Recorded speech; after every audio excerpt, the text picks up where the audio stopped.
Hey guys, welcome back to the channel. This is story about What If Naruto Stealth Prodigy Part 1. Before I start, please do support for more amazing content and comments for Part 2. Do consider to subscribe my channel and share my video to your friends and check out the description as well. Let's start the video. The Sandaime Hokage looked at the thief with a weary eye. The boy before him just had his head down and stood quietly in the grip of a pair of ANBU. He could not believe it had come to this. Barely 2 days before, the boy in front of him had painted the stone faces on the mountain, and now he was captured trying to steal the most valuable scroll in Konoha. What am I going to do with you, Naruto? The aged leader slowly said. Why would you betray me and all of Konoha like this? Uzumaki Naruto looked up at the disappointed face of the one man who was important to him in the entire village. But Mizuki-sensei said it was a make-up test. He told me if I could bring him the scroll I would become a genin. The Hokage narrowed his eyes at Naruto. You mean your teacher told you to do this? Naruto nodded. I couldn't make a bunshin, so I failed. He told me to pass a make-up test I would have to sneak in here and take the big scroll. If I could do that and learn one jutsu on the scroll and show him that I could do it, and he would pass me. Did I do something wrong? The boy looked up with tears in his eyes as he realized from the look in the Hokage's face that he had in fact done something wrong. He had betrayed the trust of his most important person. Sarutobi looked at the blonde boy again and saw the boy was telling the truth. He could not simply destroy the legacy of the fourth based solely on him following the commands of a superior. But he did need to know for certain that the real criminal was captured. Naruto, you will wait here with these ANBU. I will go check on something. Where exactly did Mizuki tell you to wait for him? Mizuki chuckled as he headed for the meeting point. There had been no alarm sounded, so the means the demon had not gotten caught. There had been no sign of any traps being sprung, so the demon had to have opened the scroll safely. All that remained now was to gather up the item and kill the demon. This would surely buy his way into Orochimaru's graces once more. He looked down from his perch to see the blonde demon sitting and reading the open scroll. He chuckled before leaping down near the blonde. Good job, Naruto. You got the scroll, I see. Very good job indeed. Now, just roll it up and back away, Mizuki told the blonde. But Mizuki-sensei, I managed to learn a technique like you told me to. Does that mean I get to be a genin now? Mizuki laughed. You actually believed me? Kami, you are a stupid demon. Demon? Why are you calling me a demon, Mizuki-sensei? Haven't you ever wondered why people shun you, Naruto? It is because you are responsible for the slaughter of so many 13 years ago. You are the nine-tailed fox trapped in human form. I am going to take that scroll and kill you now. I will have revenge for my family. Mizuki screamed out. The blonde did not look afraid or upset at Mizuki's outburst. In fact, he stood up and looked very disappointed. You should really know better than that, Mizuki. But I think we have heard enough, would you not agree, Hokage-sama? Indeed we have, Irika, indeed we have. Sarutobi stepped out from behind the building along with a team of ANBU. The blonde Naruto puffed with chakra smoke, revealing Naruto's other teacher, Irika. Sarutobi spoke again. You are under arrest, Mizuki. If you resist, these ANBU will strike you down. Cooperate, and you might actually be free to see your fiancée Tsubaki again one day. Mizuki paused hearing his betrothed's name and surrendered quietly. Sarutobi sighed and stood next to Irika as the ANBU led off Mizuki. Now comes the hard part, Irika. I have to decide what to do with Naruto. I appreciate your help in this matter and trust to your silence. I know Naruto has become important to you. Yes, he is, Hokage-sama. I had been out looking for him since I could get away from work. I was going to treat him to ramen since he failed his genin test. He tried so hard, but he cannot seem to make a bunshin. I could even see the effort, and I could have sworn I saw chakra around him right before he did a badly deformed clone, Irika said. Wait, you said you saw chakra around the boy during his test? Irika nodded affirmatively. But for chakra to be visible like that would indicate Sarutobi trailed off his statement as he looked back toward his office. Irika, come with me.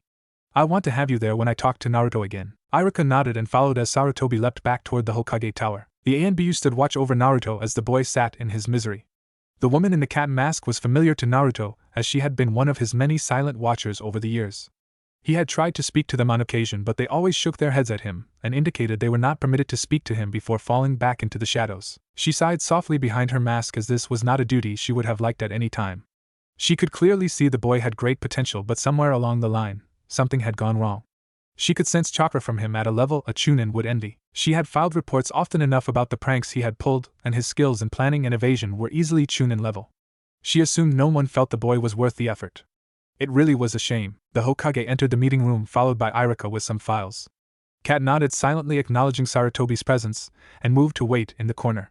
Naruto looked up from where he sat and paled at seeing his primary instructor there as well. He flushed and tried to hide in his seat as Sarutobi sat and motioned for Irika to sit as well. Naruto, what you told me earlier tonight was entirely correct. Mizuki himself did admit to telling you to come here and take the scroll. In this village, we do not lay the blame on the subordinates for following what they believe to be the legal orders of their superiors. Therefore, you are not to be charged with treason. You trusted Mizuki, and he betrayed you. Naruto, I am disappointed in your actions, but you have not betrayed my trust. Sarutobi smiled gently at Naruto. The boy smiled weakly and a few tears ran down his expressive face. Yes, he needed that reassurance. In spite of all his bravado, he is a fragile boy. Iruka opened the file with Naruto's name on it. Naruto's grades in the academy are definitely not the best, Hokage-sama. He has failed the exit examination 3 times now. His grades show him as poor in taijutsu, poor in ninjutsu, inadequate in genjutsu, poor on throwing weapons, inadequate in tracking and evasion, inadequate in stealth, poor in written work. I thought Naruto was doing much better than that in his grades. Sarutobi glanced over at Naruto, who wilted slightly under the glare. Begging the Hokage's pardon, Kat spoke up. Yumino-san is incorrect in Uzumaki-san's ability in stealth, tracking and evasion. I personally have observed several of his pranks, and other ANBU would concur with me that for his training level, his rank should be outstanding. Sarutobi looked over at Kat, equal parts of concern and dismay at her information. Are you sure, Kat? He inquired. As I said, Hokage-sama, Uzumaki-san has shown outstanding ability in regards to stealth, tracking and evasion in his many dealings with the after effects of his pranks. Normally, it takes a jonin or a half-dozen chunin working in concert to corral him. We ANBU, who are assigned to observe him, remain away from such things as ordered by you. The sole exception to the trouble in capturing Uzumaki-san is Yumino-san here. He can apprehend the boy on his own. We feel that it is a deliberate action on Uzumaki-san's part in those cases.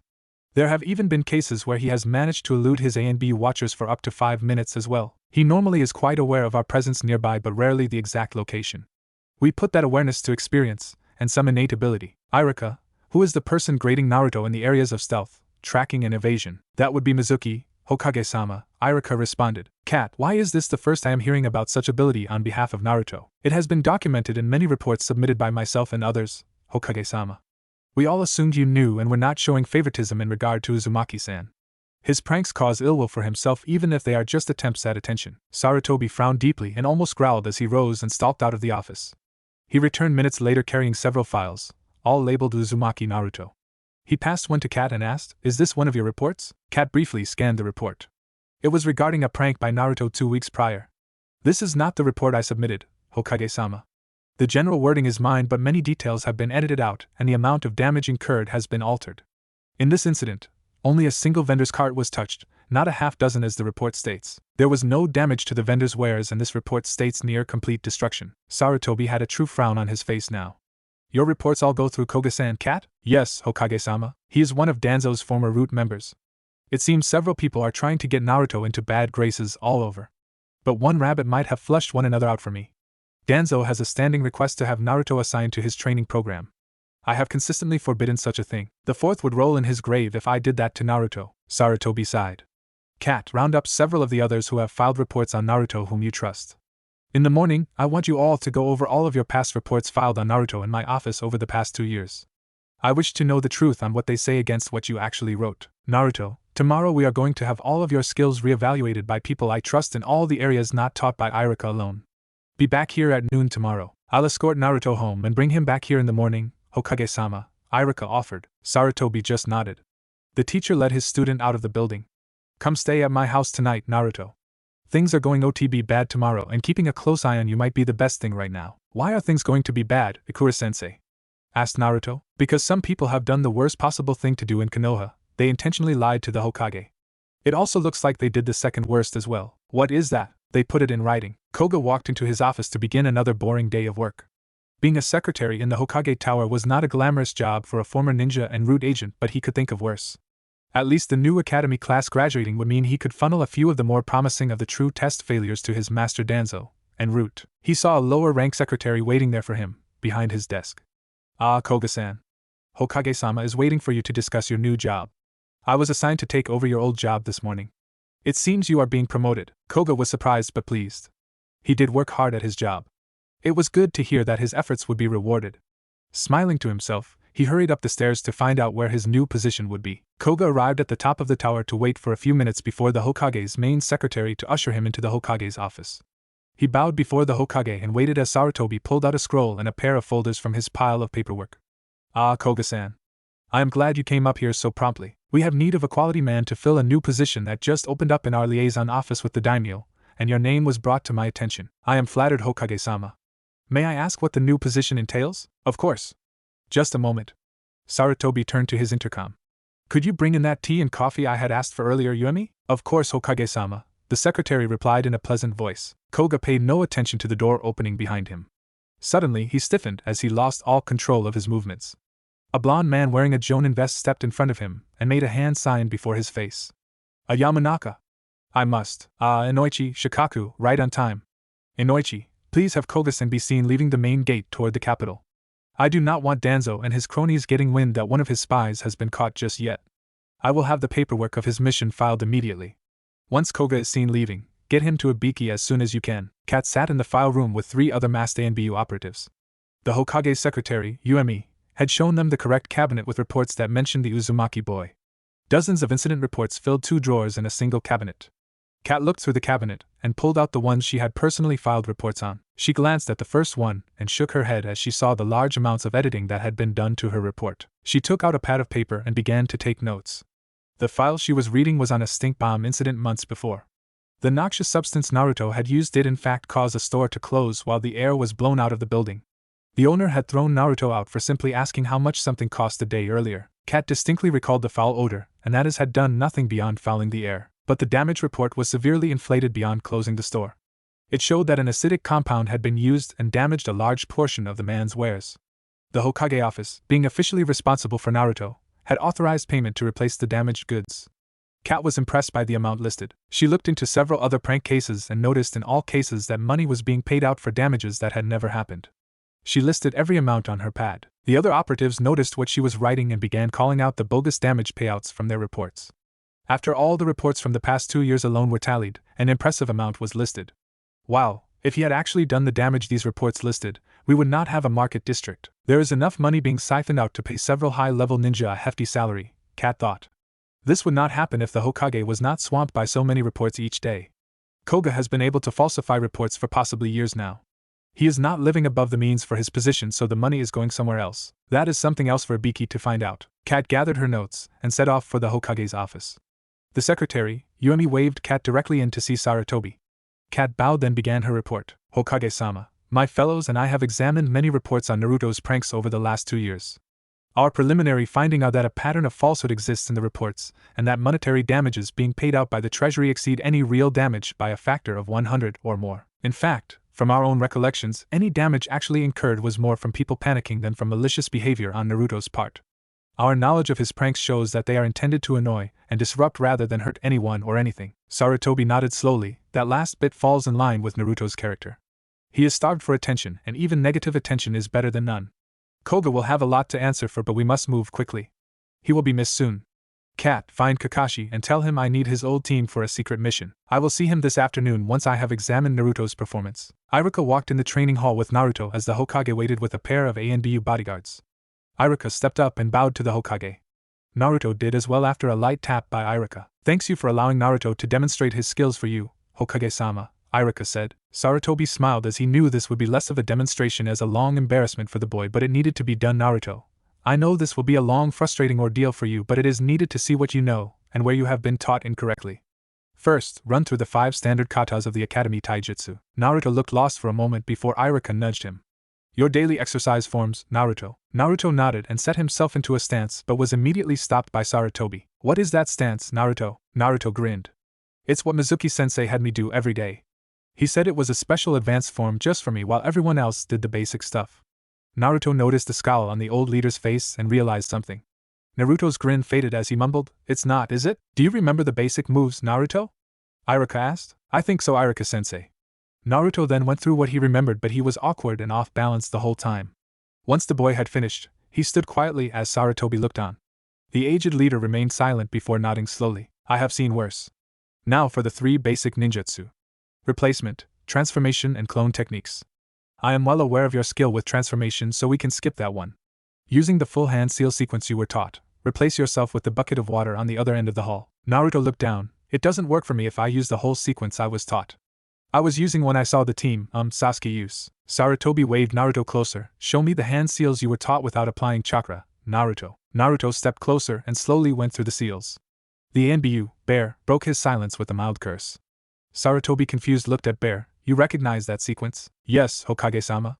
If he used that sequence, He could make a replacement technique work if he used a small amount of chakra. However, it is actually the sequence for a suicide technique designed to bury the user into the ground if captured. Naruto paled at that was muttered, I am glad I copied off the team then. Sarutobi frowned again but continued, now for the clone technique, Naruto. Naruto groaned at hearing that but did as ordered. He made the seals and focused, but like in his genin test, he produced a single sickly-looking clone. Sarutobi rubbed his chin as Naruto looked downcast. Naruto, I want you to try again for me, but do something different. Use the same amount of chakra but focus on making 50 clones, not just one. Iruka and the ANBU all looked at the Hokage with puzzled looks, but they turned back at Naruto to see the boy focus once more. When Naruto cast his jutsu, the air around the boy shimmered and 50 clones of Naruto appeared. Iruka looked poleaxed at the sight of so much orange. Sarutobi smirked and muttered, I thought as much. Sir? Iruka inquired. You told me you could see chakra around Naruto when he tried to make his clone technique work. That means he was badly overloading it. ANBU, activate my privacy barrier seals on the hall.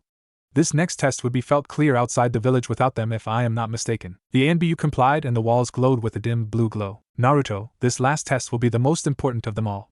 You remember the exercises back in the first year of the academy where you practiced pulling out chakra? The boy nodded. Sarutobi continued, then I want you to generate as much chakra as you can using that method. Naruto looked scared for a moment but stepped back. He made a single hand sign and held it as he focused. The boy began to glow blue as chakra swirled around him, which quickly grew into a blue-white sphere around him. Sarutobi was awestruck at the pure light surrounding the youth. Is that you maximum, Naruto? No. Last time I did this, Kara-sensei said I must be doing it wrong because no academy student should be able to do this. No, you are doing it correctly, Naruto. Focus and pull it all out. We need to know how much chakra you have. Pull until it starts to feel different. Naruto closed his eyes, concentrated harder, and pulled. The orb around him glowed brighter still and doubled in size. The light was painful to look at, and it continued for nearly a minute before dying down as Naruto tired himself out and fell to his knees. Sarutobi stepped up to the boy and smiled. That was very impressive, Naruto. Was that as much as you could make? Well, I kept going until I started to feel sick to my stomach. After that I just held it there. Iruka, why don't you go take Naruto for that ramen you were going to buy him last night? I need to take care of a few things before I can render my verdict. Sarutobi pulled out a number of bills and handed them to Iruka. It's on me this time. The teacher and boy walked out and Sarutobi turned to face the masked ANBU. The two cloaked forms removed the masks and cloaks to reveal a pair of Jonin, Tenzo, and Sarutobi Asuma. The boy has no practical skills whatsoever at this point, Asuma pointed out. His teacher, Mizuki, was trying to kill him and make it look like an accident. When he couldn't do that, he must have taught Naruto that flawed taijutsu. Another genin could easily kill him in a death match if he tried to fight with that. I agree, Tenzo said. His chakra level is monstrous in amount, but he has no control over it. Based on what he showed today, right now he stands in the top dozen in the history of Konoha in terms of pure chakra. It is scary to realize he is only a kid and nowhere near his potential. Sarutobi nodded. I hope you noticed he never tapped into the Kyuubi chakra at all. It was all his, one side effect of being its jailer. We cannot let him just go and be a civilian after this. Not with Danzo lurking out there waiting to try to claim him. The aged leader paused. But maybe that might be exactly what we want to happen. Asuma, remember back when you were a boy, all the trouble I had with weeds in our yard? The younger Sarutobi chuckled. Yeah, it used to drive you crazy, old man. They kept growing back no matter how many times you pulled them out. It took me getting a special herbicide to get rid of them. The weeds kept growing back because I could not get the whole root out. The herbicide ended up getting inside the weed and killing it all the way down to the roots. I am loath to use him like this, but in this case, Naruto will be our herbicide. With a little luck, he will get drawn into it and destroy the entire root for us. Naruto sat happily slurping down ramen noodles with Iruka looking on. The Scar teacher was amazed as always at how much ramen the boy could eat in one sitting. However, after seeing his performance at the Hokage's test earlier, he knew how the boy could manage it. His system burned through the calories and converted it to a massive amount of chakra. Apparently, being the container for the Kyuubi had a few unknown side effects on his body beyond the whiskers. He is going to have gone through the money Hokage-sama gave in another 2 bowls. I had better get him to slow down. Naruto, hold on a moment, Iruka spoke up to the blonde. Do not forget your manners in front of Ayam. I know I taught you better than that. Naruto paused and blushed heavily as he looked up sheepishly at the cook's daughter Ayam. The young woman smiled at Naruto and ruffled his hair. Don't worry too much, Naruto. I know you're not doing it to be rude. At least you never spill or make a mess on the counter. No way! Naruto exclaimed. That would be wasting ramen. Both Iruka and Ayam chuckled at the blonde boy's seriousness about his ramen. Naruto composed himself and ate at a more normal pace for 2 more bowls when Iruka spoke up again. It's time to head back to Hokage-sama's office and find out his decision, Naruto. Naruto paused before nodding and slowly stood up to leave. Iruka loudly cleared his throat. Naruto just looked at Iruka confused until Iruka cleared his throat again and nodded his head towards Ayam. Naruto looked confused for another moment before blushing and stammering out a quiet thank you to Ayam. The woman smiled warmly and bid the pair goodbye as teacher and student headed off to meet with the Hokage. Sarutobi Hiruzen was suddenly feeling each of his 69 years as he looked at the earnest blonde bundle of energy before him. He knew his decision would break the boy's heart, but it needed to be done. Naruto, after seeing your performance, and taking into account the recommendations of the ANBU I had observing, I cannot grant you genin rank at this time. Naruto just sat as the Hokage stated his decision, and the boy hung his head in despair. Iruka spoke up, but Hokage-sama, Naruto does try very hard and has immense potential that would make him a fine ninja one day. Sarutobi nodded. I agree that he has potential. But right now it is only that, potential. I will grant that some of his failing have come from deliberate attempts to sabotage his education. However, his lack of effort on his own part has also contributed to his poor performance. Skipping class to perform pranks does not constitute good effort, Naruto. Naruto tried to make himself seem even smaller in his chair. Taking everything into account, I will grant Naruto one more 6-month period in the remedial class at the academy. This is where those who failed to pass their Jonin Sensei's test are sent. Failure there will result in permanent dismissal from the ninja program and being sent to the daimyo's samurai legion as a conscript. Do you understand, Naruto? Sarutobi glared down at Naruto with all the force of his office behind him. Naruto could only pale and nodded slowly. Sarutobi nodded crisply and muttered, "You are dismissed." Iruka fought back a glare at his leader and ushered Naruto out of the office. Once the pair had closed the door behind them, Sarutobi slumped down and frowned. Naruto sat in his apartment that night and did nothing. He could not sleep and he had no appetite, even for ramen. His dreams were going down the drain and he would never be Hokage unless something changed. A light tapping on his window brought him out of his stupor. He pulled a kunai from under his pillow and quietly made his way over to peek out. He did not see anyone. Slowly, he turned to see the Hokage standing in his apartment. Anger boiled up in Naruto as the aged leader just stood in silence. "What are you doing here?" the boy yelled out. "It's bad enough you are taking away my dreams, but now you have to come taunt me in my own apartment." "No, Naruto. I am not here to taunt you. I am here because I need you to do something for me." "Why should I do anything for you?" Naruto hissed out with tears in his eyes. Sarutobi held out a folder. "First, read this report." Naruto hesitated before taking the folder and reading the short report on a prank of his a few weeks earlier. The boy paled and looked shocked. "I didn't do that kind of damage," Sarutobi nodded. "I am aware of that. However, someone is trying to make it look like you did. I have a few ideas on whom, but I must keep those secret for now. Are you willing to listen to me now as I explain a few things?" Naruto nodded slowly and Sarutobi pointed to the bed. Both sat as the Hokage began his explanation. "I know you wish to become Hokage one day, Naruto. Being Hokage is about a lot more than being respected or in charge. Sometimes it is making a tough decision on who will live and who will die." The boy gulped a bit as he had never considered that part of the job before. Being Hokage is also about lies and deception. What I did today was setting up something that will be very important for the future of this village and everyone in it. It involves you directly. There are people within the village who want to use you as a weapon. It involves the reason why so many people are unkind to you and ignore or mistreat you. I need to tell you about this reason before I ask you to do something for me. Do you remember your classes on sealing, Naruto? Sort of. Iruka-sensei used chakra to put stuff into a scroll to make it easier to carry. That is one used for sealing and the very one I was hoping you would recall right now. After Iruka sealed the items into the scroll, did the scroll stop being a scroll? No. It was a scroll with a bunch of kunai in it. Good. Keep that in mind as I get to the next part. What happened the day you were born? The Kyuubi attacked and the fourth killed it. He died doing it. Sarutobi nodded. That is what we tell everyone, Naruto, but it is not entirely correct. The fourth did stop the Kyuubi and he did die doing so, but even he could not kill a Bija. Instead, he sacrificed his life to call upon the power of a death god to seal the Kyuubi inside of a newborn baby. Inside of you, Naruto. I have a demon inside of me. Naruto was on the edge of panicking. Naruto, calm down. Calm down. How can I calm down? Is it gonna eat me? It's going to eat my soul, isn't it? Sarutobi grumbled and slapped the hysterical boy. You hit me. Yes, I needed you to stop ranting. Now, are you a demon or are you a person that is keeping a demon trapped? Keeping it trapped, I guess, Naruto said quietly. That is correct. When you were a baby, I passed a law making it a crime to tell anyone who did not already know about your condition. The only ones who are supposed to know are all adults now, and they should not be telling anyone else, but they are anyway. That is why so many people go out of their way to ignore you or treat you poorly. I have tried to do what I can, but even a Hokage can only do so much. But why not?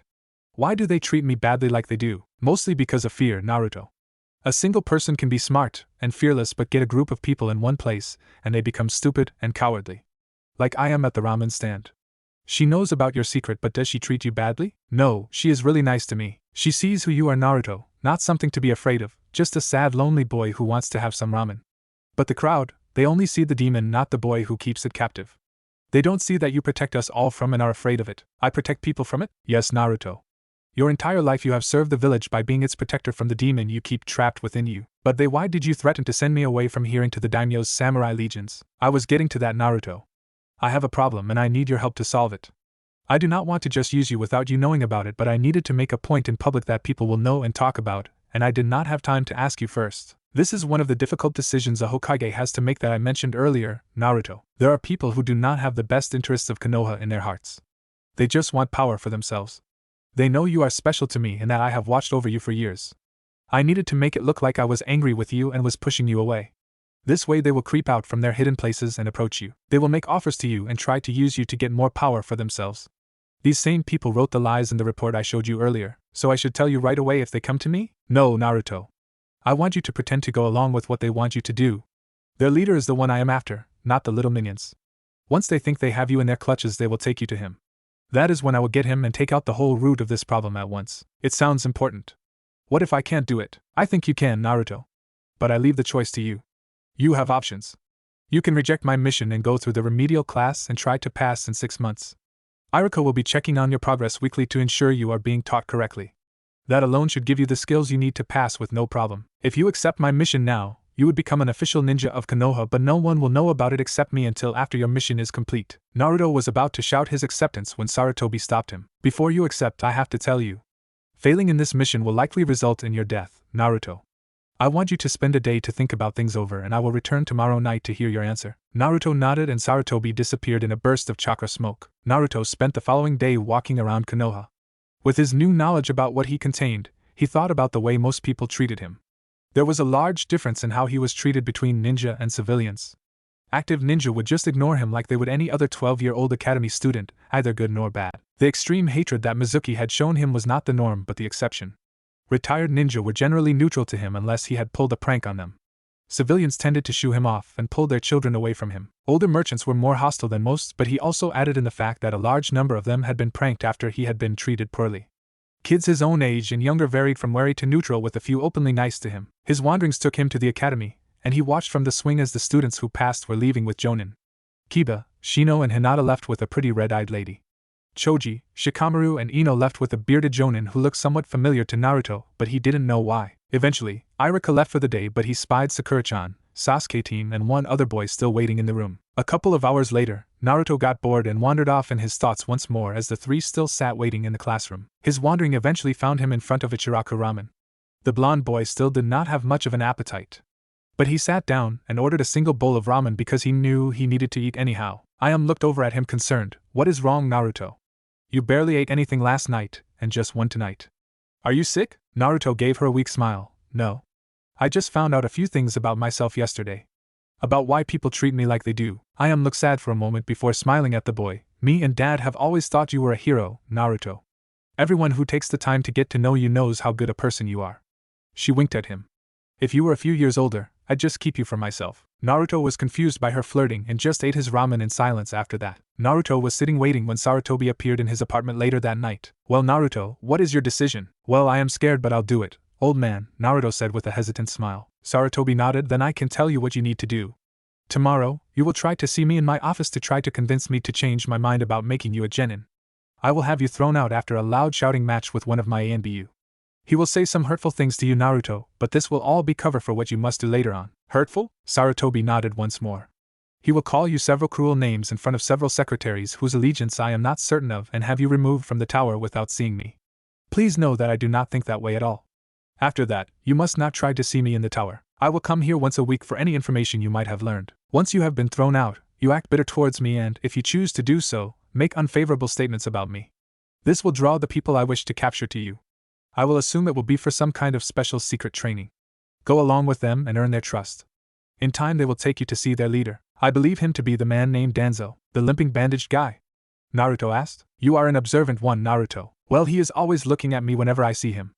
I figured he was some kind of perv or child molester, so I would stay away from him when he wanted to talk to me. Sarutobi chuckled but continued. If something comes up where you need to see me at once, you are to go to Ichiraku ramen. Once there you will order the special Hokage only ramen and get it to go. She will say it is for the Hokage only, but you tell her you are going to be the Hokage one day, and you are entitled to it. So, how do I get started on this mission, old man? Naruto asked excitedly. Oh, that part is simple. You go to the remedial classes as scheduled and wait for them to get in touch with you. Naruto was at the tower early in the morning. He figured that in order to get the most out of what he needed to do, he should do it in front of the most people possible. He sat calmly on a bench outside the Hokage's tower. He watched people going into the building for their normal civilian day of work. At last, he saw Sarutobi walking past him without even glancing at him. Hey, old man! Naruto called out in his loud but friendly way.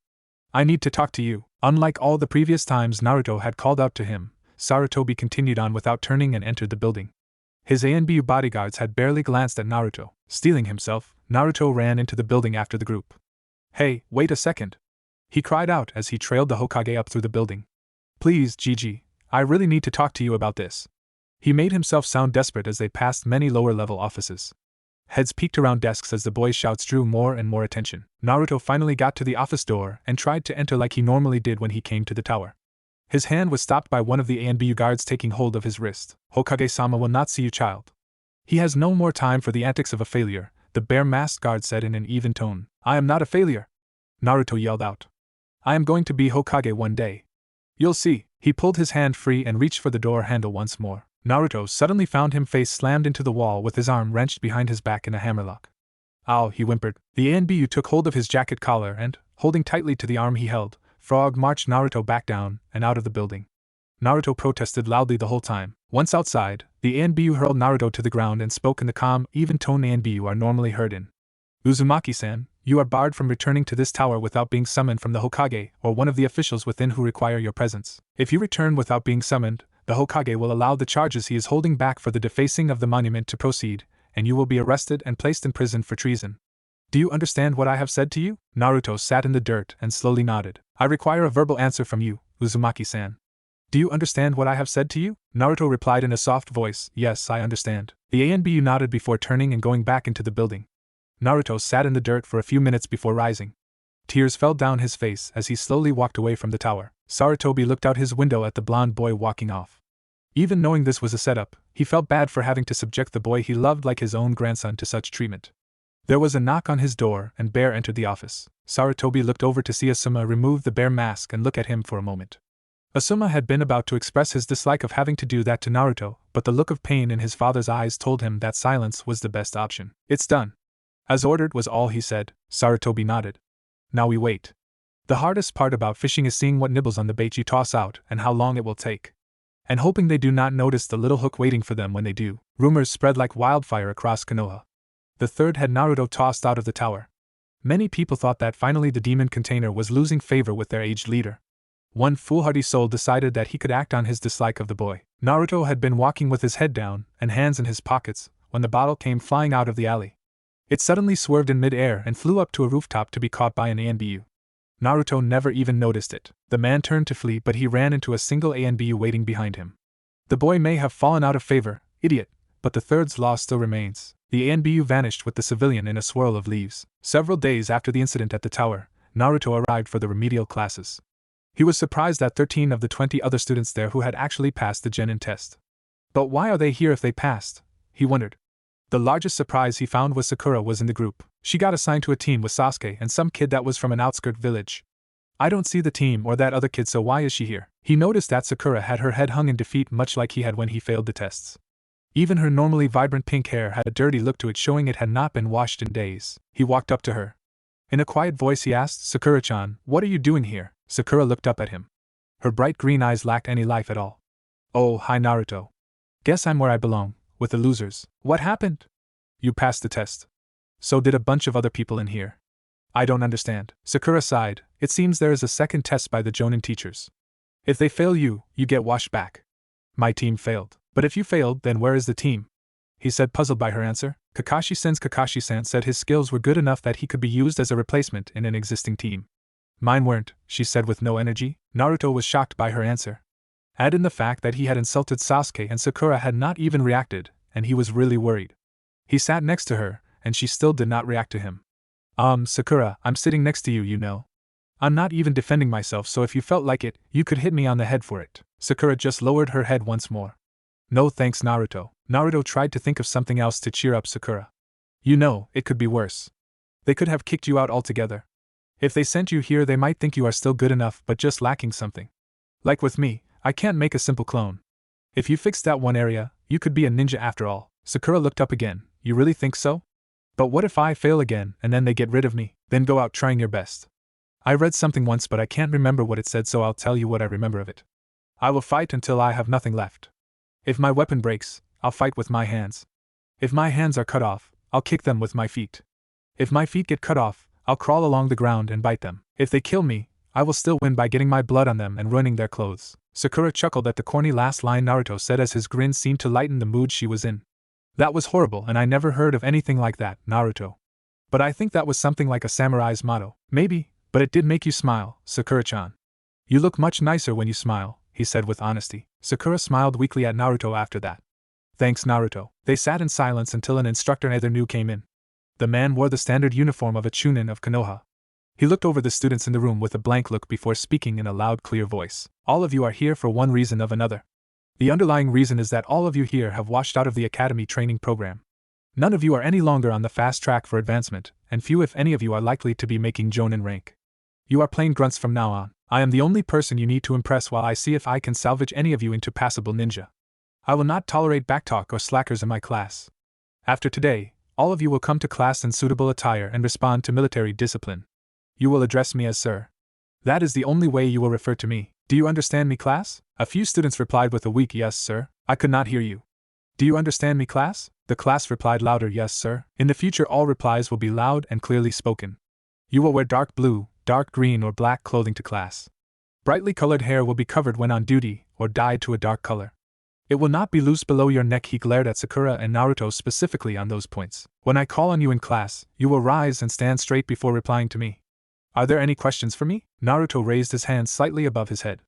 The instructor pointed at him. You, with the whiskers. Naruto stood up, rubbed the back of his head with one hand. Sir, I have no other clothes that could be used for ninja work.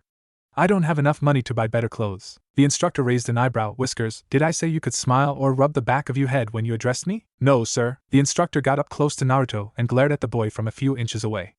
Then get down on the floor and do 20 push-ups for your mistake. Naruto dropped to the floor and began doing push-ups. He quickly did the 20 required and stood once more. We have a comedian class. How many push-ups did you do for me, Whiskers? I did 20, sir, Naruto replied in a clear voice. Really? I never heard you say you did any. And how do I know you actually did 20? Maybe you only did 19 and are lying to me? Are you lying to me, Whiskers? No, sir. Then I want to hear you as you do those push-ups, Whiskers. The instructor bellowed. Naruto got back down to the floor and began doing push-ups once more, making sure he counted off each one as his body rose and fell. He finished the final one and began to rise when a foot pushed his chest back to the ground. Are you trying to get thrown out of this program, Whiskers? No, sir, I think you are. You seem to think you are special or something. You did every one of those push-ups wrong. He looked at Sakura. Pinky, what did Whiskers do wrong? Sakura quickly stood. He forgot to say sir each time he spoke out. Sir. The man nodded and looked back down. Do my 20 push-ups, Whiskers. Naruto felt the foot leave his back and he performed another 20 push-ups, counting each one and making sure he said sir at each. Once finished, Naruto stood back up. The instructor looked at him. To answer your question, you may go request suitable clothing from the quartermaster. The cost of it will be deducted if you make genin, otherwise you will be billed for it if you wash out entirely. He handed Naruto a paper. Give them this. Take Pinky with you because both of you are wearing clothes that say kill me. The instructor then talked about the class schedule and that each day they would be doing exercise as a group to make sure that they all could handle the physical side of being ninja. After that, he dismissed the class until the following day and walked out. The instructor walked to a plain building and entered. He descended down a hidden stairwell to come to an open area. He went to one knee before an old bandaged man supporting himself with a cane. Danzo-sama, the newest class does contain the container as we had been informed. The group also contains 3 or 4 other potential recruits. With the proper mindset they could do well for Root. Danzo smiled crookedly. Keep an eye on the ones you think might be useful eventually. Make sure they all receive strict discipline. Do not approach the container just yet. Have him watched when he is not in training. I want to see if he truly has fallen out of favor with the Hokage before we approach him. He needs the most discipline of them all. Let the system do our initial training for us. Naruto and Sakura eventually found the quartermaster warehouse far from the civilian areas they normally kept to. Upon showing the note from their instructor, each of them received 4 sets of clothing in a dark blue. Neither one was interested in dyeing their hair, so they got several head scarves to tuck under their headbands to cover their hair. Sakura would be forced to wear hers in the standard fashion to hide her bangs and tie her hair up in a bun to keep its length. Once the paperwork for the clothing was filled out, they were allowed to leave. The quartermaster had also issued them each a pack to carry the clothing in. They slowly made their way back toward the civilian areas. Sakura-chan, do you want to get some ramen with me? I'll pay. I have a little bit of money left. Sakura was quiet for a minute. Naruto had always asked her out in the past, and she would normally hit him for it so she would not look like she was giving up on Sasuke. But now, she was in a totally different situation. She had no Sasuke to fall back on. She had no other person she knew remotely as much as Naruto in the class. Every person she knew more than casually had passed the real test, and now she had no one, just Naruto. She didn't want to push away the closest thing she had left to calling a friend. Fine, she said at last in the defeated voice she had been using outside of class. It is not a date. Just a pair of friends getting something to eat. Naruto smiled broadly, and it seemed to be warm and lightened her mood just a little bit. Day by day, the next 3 months passed slowly for both Naruto and Sakura. The instructor seemed to take particular glee in torturing the pair of them. Neither one noticed they were being molded into obedient little soldiers, as every instance of individuality was dealt with by harsh physical punishment in the form of more exercise. Classes consisted of tactics and team formations and all the physical things a ninja needed to know. Taijutsu was done daily and left all the students sore. Knife work, weapon throwing, silent killing techniques, offensive and defensive formations. There were none of the leadership classes that the academy had drilled into them. They realized that they were no longer the leaders. They would end up being the followers, a part of the nameless background, all dressed and looking the same. Sakura's physical strength improved dramatically. She decided early on to take heed of Naruto's advice. They could kick her out, but she would not give them the satisfaction of making her quit.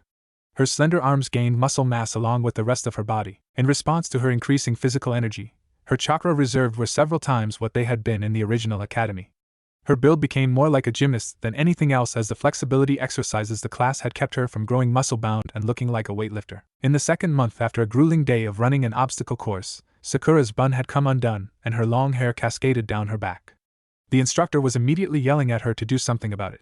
Wincing under his verbal assault, she pulled out a kunai and sliced the hair off at her neck. She just dropped the pink strands into the mud and kept moving. She never looked back at it. Naruto also filled out from a scrawny boy into a much more fit person. His troubles with chakra control only increased the amount of punishment he got at the hands of the instructor. But he kept one thought in mind. He was working for the Hokage, and this was a mission. The only bright spot for Naruto or Sakura was each other. As they were the troublemakers of the group, the other students left them isolated.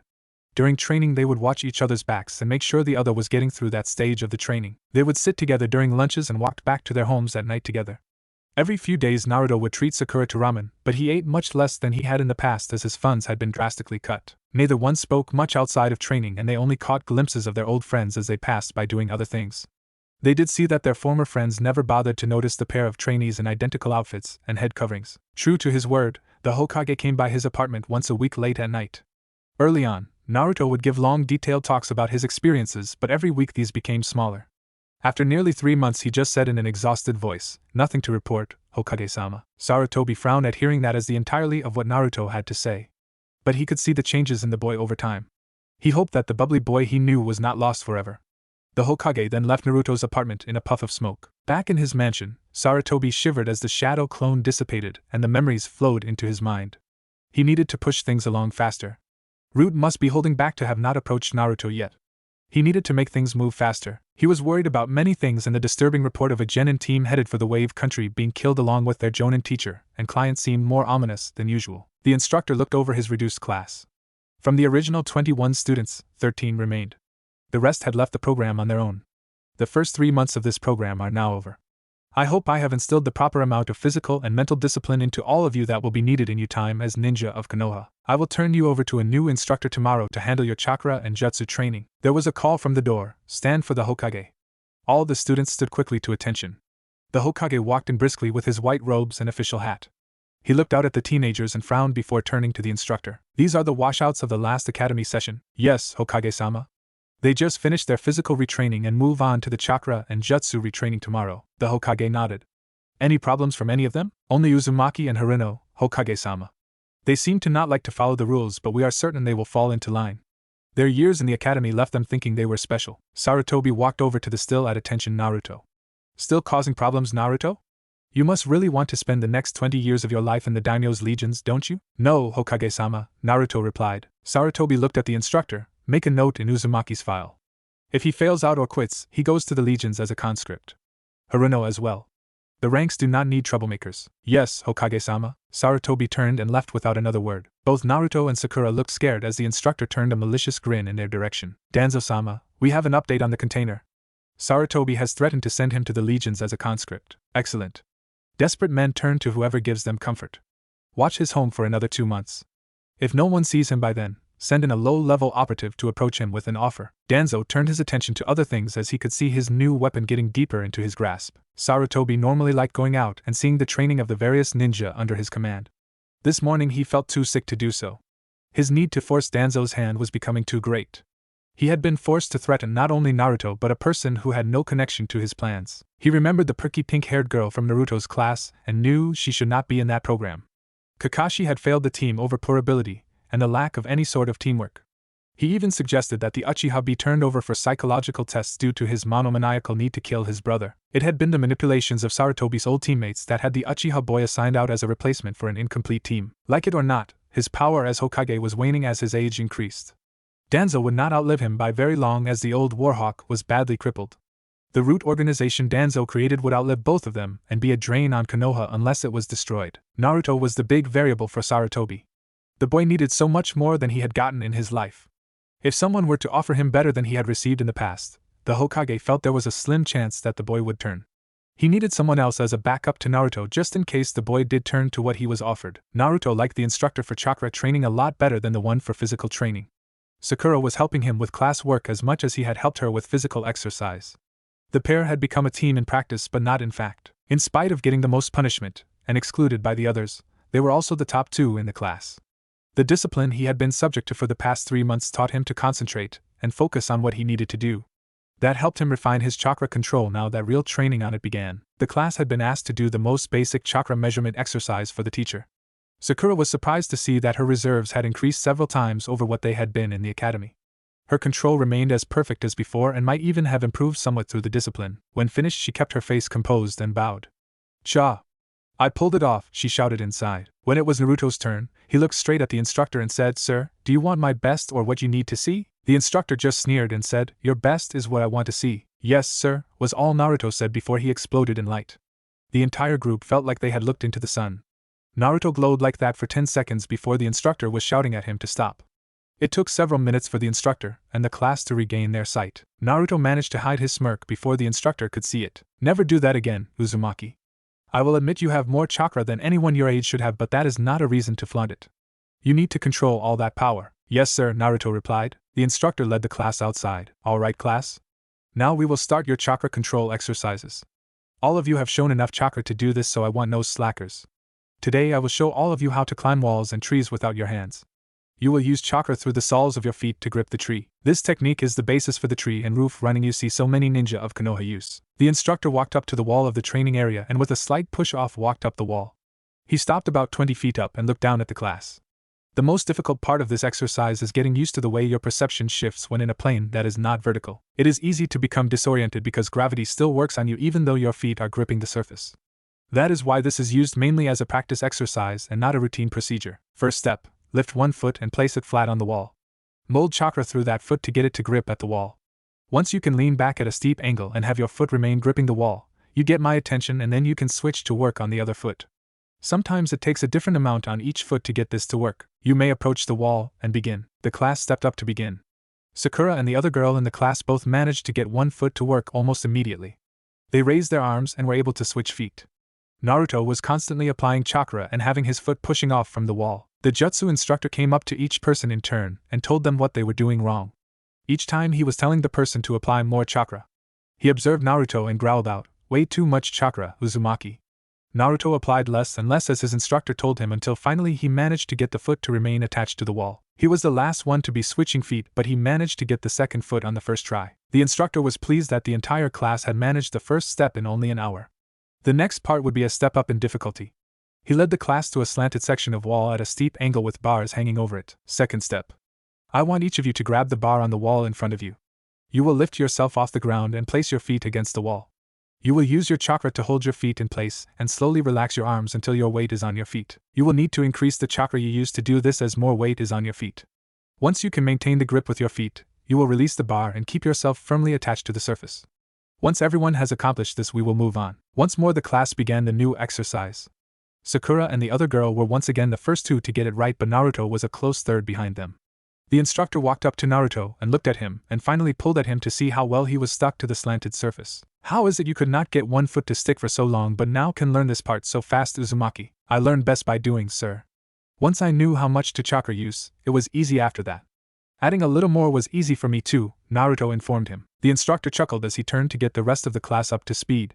Several fell, but the controlled conditions prevented injuries. Once everyone had managed the exercise, the instructor moved on to the third step. This is the toughest part. Now each of you will actually climb a wall. You will be allowed to step on the slanted part on the way up.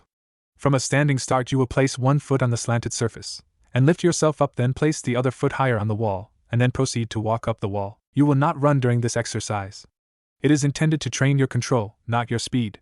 Moving at a slower speed means you need greater control to get up the distance required. If you find your leg strength lacking, use chakra to support the muscles. I expect us to be working on this for at least the next 2 days, so those who finish early can keep doing it by going up backwards. Those who cannot do this exercise forwards and backwards after 2 days had better practice on their own time, or you will fail the final. Do you understand? We understand, sir, shouted out the class.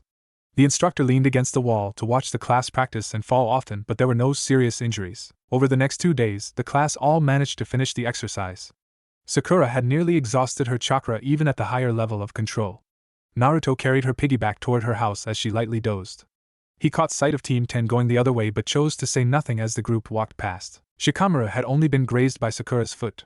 He looked up for a moment but then stopped and looked over his shoulder. Naruto? Sakura? Naruto flinched and stopped, almost coming to attention at hearing his name. Sakura shifted on his back and groggily lifted her head off his shoulder, muttering, "Here, sir." Choji, Ino and Asuma all stopped once Shikamaru had and turned back to see what was wrong. The remainder of Team 10 saw Shikamaru talking to a pair of ordinary military ninja, with one being carried on the second's back.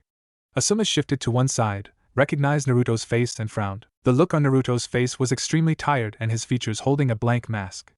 The girl on his back was even more tired and looked like she had just woken up. But the thing that most disturbed him was their eyes. They were not so much empty as they seemed guarded and hiding their emotions. He would need to talk to his father about this. Shikamaru looked over the pair with a critical eye as he took in their appearance and physical state. He needed more time to think about this. We haven't seen either of you since graduation. We were just going to get some barbecue.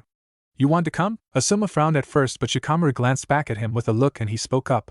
That's an excellent idea, Shikamaru. He waved Team 10 into motion and Naruto followed along, still carrying Sakura. Asuma got them all into the restaurant and had Naruto and Sakura in furthest against the wall. Ino slid in next to Sakura and Choji outside of Ino. Shikamaru got in next to Naruto with Asuma taking the outside seat. Sakura and Naruto both sat there as Team 10 ordered food for the entire group. Ino began to talk and asked them questions.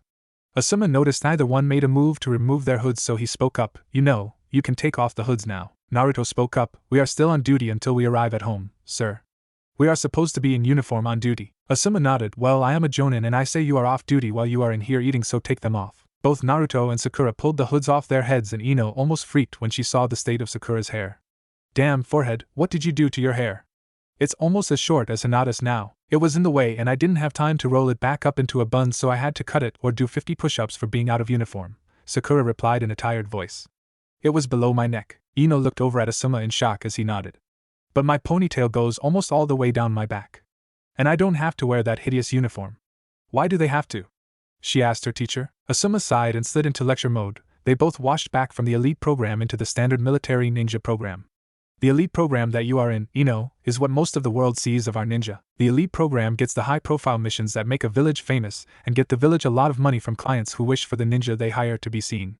The elites also tend to be the more powerful ninja of a hidden village and get unique reputations. Genin in the elite program don't have to wear standard uniforms, so they can be seen in public much easier. Most Chunin and Jonin in the elite program tend to move to a more military style of dress, so they do not stand out as much to the enemy. Standard military ninja are a different group. They wear uniforms all the time. They get the quiet missions and the dirty missions. They take guard duty in Konoha. They keep the village secure and handle all the things that we take for granted with our elite status. They also rarely get high-profile missions and few advance to Jonin rank. However, a large portion of ANBU is drawn from the best of them. When someone fails out of the academy due to lack of skill or failed by a Jonin sensei, They get sent to the military ninja basic training to see if they can still be useful as a ninja. But Sakura was smarter than I was, Asuma-sensei, Ino protested. She should still be one of us. No, Ino, Sakura said quietly. Yes, I was smart, but I was also being very stupid. I spent all the time I could have been getting physically stronger chasing after Sasuke. Now I know better, but I am not going to quit. I can't quit now. I have to get through this to the end. Why not? Ino blubbered out. You can always quit the program if you are not a genin yet. Naruto looked across the table at Ino. If either of us tries to quit or fail out now, Hokage-sama is going to send us to be conscripts in the daimyo's legions. What are the daimyo's legions? Choji asked. Asuma spoke up. They are the military forces that answer directly to the daimyo as opposed to the Hokage. Normal professional soldiers who have no chakra or people who wanted to fight but not be ninja. Local militias, police forces and conscripts are also a part of the legions. Conscripts are basically slave labor in the legions. Few conscripts survive their terms of conscription. If Naruto and Sakura are sent there, it would be a horrible and short life. Ino paled. What would happen? Asuma looked down. Naruto would be the lucky one. He would likely survive. He would be little better than a pack mule and he wouldn't get to fight, only do drudge labor. Sakura, Asuma paused and looked up at Sakura. He saw a slight spark in her eyes and she nodded slightly. She knew what could happen to her there. Asuma continued. Sakura would be used by the troops as a pleasure woman and a cook. Likely she would not live very long. Choji and Ino both had tears rolling down their faces at hearing that. That's cruel and inhuman, Ino cried out. Asuma nodded once more. Sending someone to the legions is a last resort for Konoha. It is reserved for the worst and most incompetent of trainees. Hokage-sama normally just dismisses people from the military instead of doing that. The team sat in silence for a few moments before Shikamaru spoke up. I doubt that would happen to them, Ino. Unless the standards are ridiculously high, they should already be more than strong enough to pass now. Judging by how their uniforms fit, and in spite of their being tired, I think the pair of them could defeat all three of us right now in a straight battle. Choji looked at Naruto and Sakura, then back at Shikamaru. Are you sure, Shika? They look pretty wiped out. Shikamaru nodded. You both were so busy listening to Asuma-sensei that you haven't watched them. They have been quietly eating almost constantly since the food was brought up.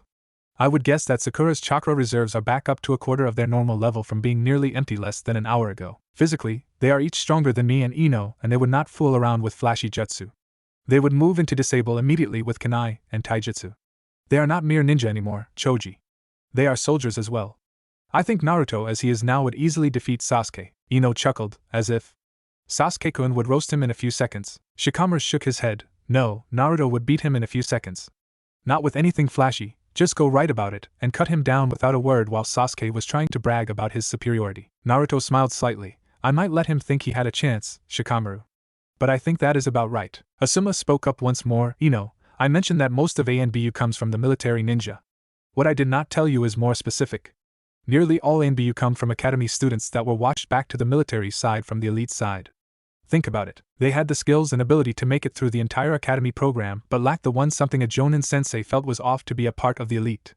The military training and discipline added to that existing skill level and made them better than just academy, or just military. I would not be surprised if in 5 years or so, both Naruto and Sakura would be invited to join the NBU. Choji was in so much shock hearing what Asuma had to say he never even noticed Naruto quietly getting the last piece of meat. Since the class had demonstrated ability at wall climbing, the chakra instructor wasted no time moving on to walking on water as the next skill. This took nearly a week for the entire class to master. Sakura managed to accomplish it the first day along with a few others, so they were tasked with variants of it like doing handstands or calisthenics on the surface of the water. The chakra instructor wasted little time with fancy high-powered jutsu. Each day he would have his students hold themselves to the rafters of the room while he taught his lessons. He taught simple D-class jutsu in the class. Using a simple water jutsu to fill a canteen by condensing the water from the air. Fire jutsu that could be held in one hand and used to cook meals without the need of a campfire. Earth jutsu that could allow hiding of trash and waste at a campsite. Wind jutsu to dry clothes if they got wet. The range of simple uses of jutsu the class learned made more sense for a covert force than the flash the elite ninja used. By the time that chakra and jutsu training was completed, the class would become true ninja. Silent, unseen and skilled. Danzo-sama, the latest report from the instructor has been forwarded to us. There are several promising candidates we can have assigned to root members. Subject Uzumaki is showing great progress as far as self-control now. The agents watching him have not detected any contact with him in private outside of a dinner with some of their old academy classmates last month after Uzumaki and Harino bumped into them. The agents are worried because the Jonin sensei of that team is Sarutobi Asuma. Have there been any attempts to contact Uzumaki in his residence? Our agents have reported none in all the time he has been in the program. They have to be careful to avoid the normal A and B watch on the boy, but they are able to maintain surveillance. The dinner was the only contact with his former friends in months. Only subject Haruno has close ties to him now. She is on the consideration list. Danzo nodded. Send a message to keep Uzumaki alone after training tomorrow. Someone will have a talk with him then. Uzumaki, one of the instructors wishes to discuss your failings as a ninja with you after today's training session, the chakra instructor told Naruto. Haruno, there will be no need to remain waiting for Uzumaki today unless you have a pressing need for more push-ups. Naruto and Sakura both replied yes, sir. Naruto watched Sakura trudge off as he sat to wait. Maybe this is the contact that the old man has been hoping for, he thought. Naruto heard a person open the door saying, Uzumaki, come with me. Naruto rose and followed the man he recognized as the first instructor who called him Whiskers all the time.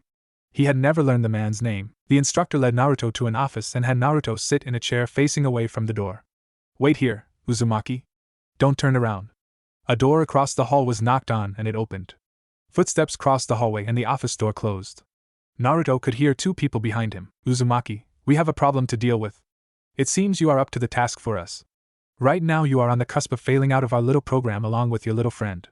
Your discipline problems have all been documented and will count against you when the final scores are added up. If you decide to help us with this little problem, those records will disappear. What if I choose not to help, sir? Naruto asked. Then we will have no choice but to apply those records in full force, making both you and your little friend, Sakura, fail. You know what failure would bring for each of you. Yes, we know you still call her Sakura-chan when you are alone. Imagine poor little Sakura-chan being sent out as a conscript, her first night being auctioned off to the highest bidder as a prostitute. That man taking her in various disgusting ways before tossing her to the rest of the men. Naruto's fist clenched involuntarily as the man so casually talked for a few more minutes about the treatment that would await Sakura. Finally, he asked, what would I need to do? Naruto slowly walked back toward his apartment. He did not know what he should do. If he rejected the mission, Sakura-chan would be sent out as a conscript. Visions of Sakura-chan being cruelly treated and raped danced in front of his eyes. The thought of it just made his chest hurt. She was a much nicer person to him now. She never yelled or hit him anymore. They even talked about small things together. She even smiled at him when no one else was around. He could not condemn Sakura-chan to that life, so he would sacrifice his own to keep her safe. He would do what the people wanted of him to ensure that she would be alright. He walked up to Ichiraku and ordered a Hokage-sized ramen. He knew that the old man had put that over her, and only the old man could take it off now. He hoped that the message would get through in time and then he could go do what the mysterious people wanted of him. Naruto waited nervously for the old man to show up at his apartment. He needed to leave on the mission within the hour if he was going to get it done. There was a puff of chakra smoke and he saw the aged Hokage in his living room. I assume since you used the emergency contact, that something has come up? Sarutobi asked. Yes, sir, Naruto replied. Sorry, too used to having to respond like that. I had some guys today ask me to do something that I know is illegal. But if I don't do it, they are going to make sure your threat against Sakura-chan happens for sure. Sarutobi stroked his chin. Just as he suspected would happen, Root was trying to use Naruto's relationship with Sakura against the boy. Once Naruto had committed the crime, they would have a hold on him that they could keep using to draw him in deeper. What is it they want you to do, Naruto? The Hokage asked. They want me to break into a warehouse and steal something illegal hidden inside it. Sarutobi stroked his beard as he thought about what Naruto was told to do. Such an act would make him a criminal and easily give Danzo's men a hold on him. Even with his plans, that might be too much of an obstacle for Naruto to get past. At last he nodded. Do as they ask. Since I am aware of it, I can make sure nothing comes out against you in the end as you are under my orders. Like I told you months ago, we do not blame the subordinate for following the orders of the superior. Naruto smiled, but Sarutobi noticed that where the boy would have whooped for joy 6 months before, now he kept much more sedate and controlled. Sir, old man, could I make one request? What is it, Naruto? Could you cancel your order to have Sakura-chan sent to the legions if something goes wrong for me? I mean, I understand a lot more about what being a ninja really means these last few months, and she would make a good one. If something bad happens to me with all of this, I'd feel better knowing that Sakura-chan won't have to face that life. Sarutobi felt a surge of pride hearing that from Naruto. The boy knew what a mission could lead to death or worse, but he still looked out for someone precious to him. Consider the order rescinded, Naruto. I had no intention of sending either of you into that hellhole of a life, but I had needed to make it convincing enough to make Danzo's men approach you. They have taken much longer than I had hoped, but that is why I have had so much trouble catching them in the act. They are careful and will not hesitate to use your conscience against you until they have you trapped. Naruto smiled once more. Sakura-chan would be safe no matter what. One last question for you, Naruto. I have heard from Irika that he has not seen you at all for months now. Are you avoiding him? Naruto ducked his head and blushed lightly in embarrassment. Actually the one day off I get, I normally end up sleeping most of the day. If he came by I don't think I would have even heard him knocking. Sarutobi chuckled lightly. You should make time to see your friends, Naruto. They are what keep a person going in the hard times. I should be leaving before the spies watching you see me. Naruto nodded. I need to leave soon myself. I don't expect trouble, but I was told the NBU patrols the Uchiha estate more than most places in the village. Sarutobi vanished in a puff of smoke and Naruto turned to get his gear ready. Sarutobi sat back as the memories of the shadow clone filtered into his mind. He smiled once more as he thought about Naruto's request. The boy was as strong as he had hoped. Even so, the insurance he had taken would also be of use in time. Haruno Sakura was quiet as she walked home with Naruto. The Hokage had said she would go into the legions if she failed or quit. All Kunoichi knew the horror stories that came from such a sentence. She had been doing well in this remedial class. The instructors loved to pick on both her and Naruto, but she had shown she was more than able to meet their challenges. She was proud of herself for the first time she could recall. Now, this thing the Hokage laid on her was like a blow to her confidence. She said goodnight to Naruto and walked into her parents' house. It was dark, of course. Her mother had been moved to a shift in the evenings now that Sakura was not in the elite program. It seems her mom's boss felt that keeping in the elder Haruno's good graces was not something he needed to do any longer. She felt guilty each night the house was dark on her arrival. One more reason she had to get through this. Since her father had died years ago on a mission, she was the only Haruno left as a ninja. Her dad's commander had kept his promise and gotten Sakura the appointment to the academy once she qualified to get in. There were more Harunos, but her uncle and cousin were not interested in being ninja. They were content with being bureaucrats. Sakura heard a noise in the living room and peered in as she was taught. Come in, Sakura, it is your parents' house after all, a familiar voice called out. She stood straight and entered the room to see the Hokage sitting on her couch holding his unlit pipe. A pair of ANBU stood on either side of it, a bear and a cat. I know I am not your favorite person at the moment, Sakura, but I have a reason for what I said this afternoon. Will you listen to what I have to say? The Hokage said in a calm voice. Sakura bit her lip and nodded. All right, good, he said, smiling slightly. The Hokage gestured to the couch next to him, and she sat as gracefully as she could. First of all, Sakura, I must tell you I have no intention of sending you to the legions. I needed to say that because some people are after Naruto. Why would people be after Naruto? He's just another loser like me, Sakura replied in a soft voice. Sakura, you know that is not true, Sarutobi said in a stern voice. Kat here has been keeping an eye on things with your class for me. She is keeping me up to date on the progress of everyone along with keeping an eye on Naruto. According to her, both you and Naruto are the top in your class and make a good team. You have a huge edge in chakra control over him, while he has the physical skills. Right now, both of you can easily make genin. As far as Naruto goes, he is a special case. There are reasons I cannot tell you his secrets right now, but if he feels the need to tell you of them one day, he can tell you. Otherwise, you must wait to be told on making Jonin rank or ANBU. But going along with that, people are after him because of those secrets. Are you with me so far? Sakura nodded. Good. I would like you to keep an eye on Naruto for me. But isn't that what your ANBU is for? There are times in your class when Kat cannot know what is happening unless she reveals herself. If Naruto is approached by anyone suspicious, I need to know about it. That is why I am asking you to do this for me. As I said, you are good enough to be a genin on your own merits right now. Whatever the instructors do to try to fail you will be countered. Several of them are working for the people after Naruto, and will be removed when the time comes. All I ask from you is that you keep me informed of anything strange that happens with Naruto. Sakura bit her lip and looked down. She felt relief that the sentence was not hanging over her anymore. All she needed to do was keep an eye on Naruto. He had become her best friend over the past months. She didn't like him romantically or sexually. Dreams at night don't count, she clarified to herself. And he was not as bad as he had seemed when compared to Sasuke back in the academy. He actually had some good skills. She could keep an eye on her friends since she had been doing that already. Would we be able to get back into the elite program? She asked somewhat innocently. Bear chuckled softly behind his mask and Sarutobi smiled. I will not make any promises to you, Sakura. All people who graduated but washed back are given a chance to get back into the elite once they complete the remedial course. If you make it back, it has to be on your own merits. Sakura smiled softly for the first time in days. A chance was something she had not even hoped for. But earning it would be worth more to her now with all she had gone through. She had come to value achievement through working for it. For years she had seen her future as a given but come up short due to a lack of effort. Now she was better. I'll keep an eye on Naruto for you, Hokage-sama. Sarutobi had been pleased with the meeting and set the details for informing him if something came up. This afternoon a message came that something had happened. Naruto had been asked to remain behind. Messages from Sakura, Kat, and finally Ayam arrived quickly. He was proud of them all for trusting an old man and proving his trust in them. He wished Asuma had been as accommodating. Damn it, Dad. I just got in from dinner with my team. We ran into Naruto and Sakura. Those two are worn out. I don't know what kind of hell they are going through in that remedial class, but it is way beyond what normal genin should be getting. I know it is. I have Kat keeping an eye on them. She is keeping me informed. Asuma growled. Informed is one thing, Dad. They are going to break on you and your whole gambit is going to go down in flames. If I didn't know Sakura was acting about how she would be going into the legions, I would have believed her. Sarutobi went into a secret panel on his desk and pulled out a folder. Asuma, look at this list. This is the list of people that man Koga was working with. We have confirmed over 3 dozen root members since then, and that does not include current shinobi. If they rise up against Konoha, the results could be devastating. I have so few people I can trust involved in this that I do not know if I will even wake up in the morning. I need to think of Konoha as a whole.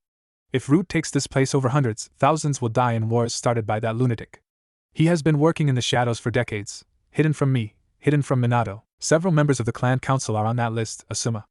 If I am forced to risk the lives of 2 genin, even if one is Minato's boy, in order to keep thousands of ninja and tens of thousands of civilians safe and happy, then I will do so. I may not like myself afterwards and I will pay for my choices with Kami, but I will do what needs to be done for the benefit of the greatest number of people. Asuma watched as his father was both a strong leader and a tired old man as he spoke.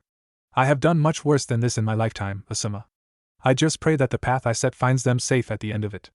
I would rather it was me taking the risk, but even I cannot do everything. Naruto slid into the police contraband warehouse with more ease than he had expected. The key code he had been given for the door worked as he was told.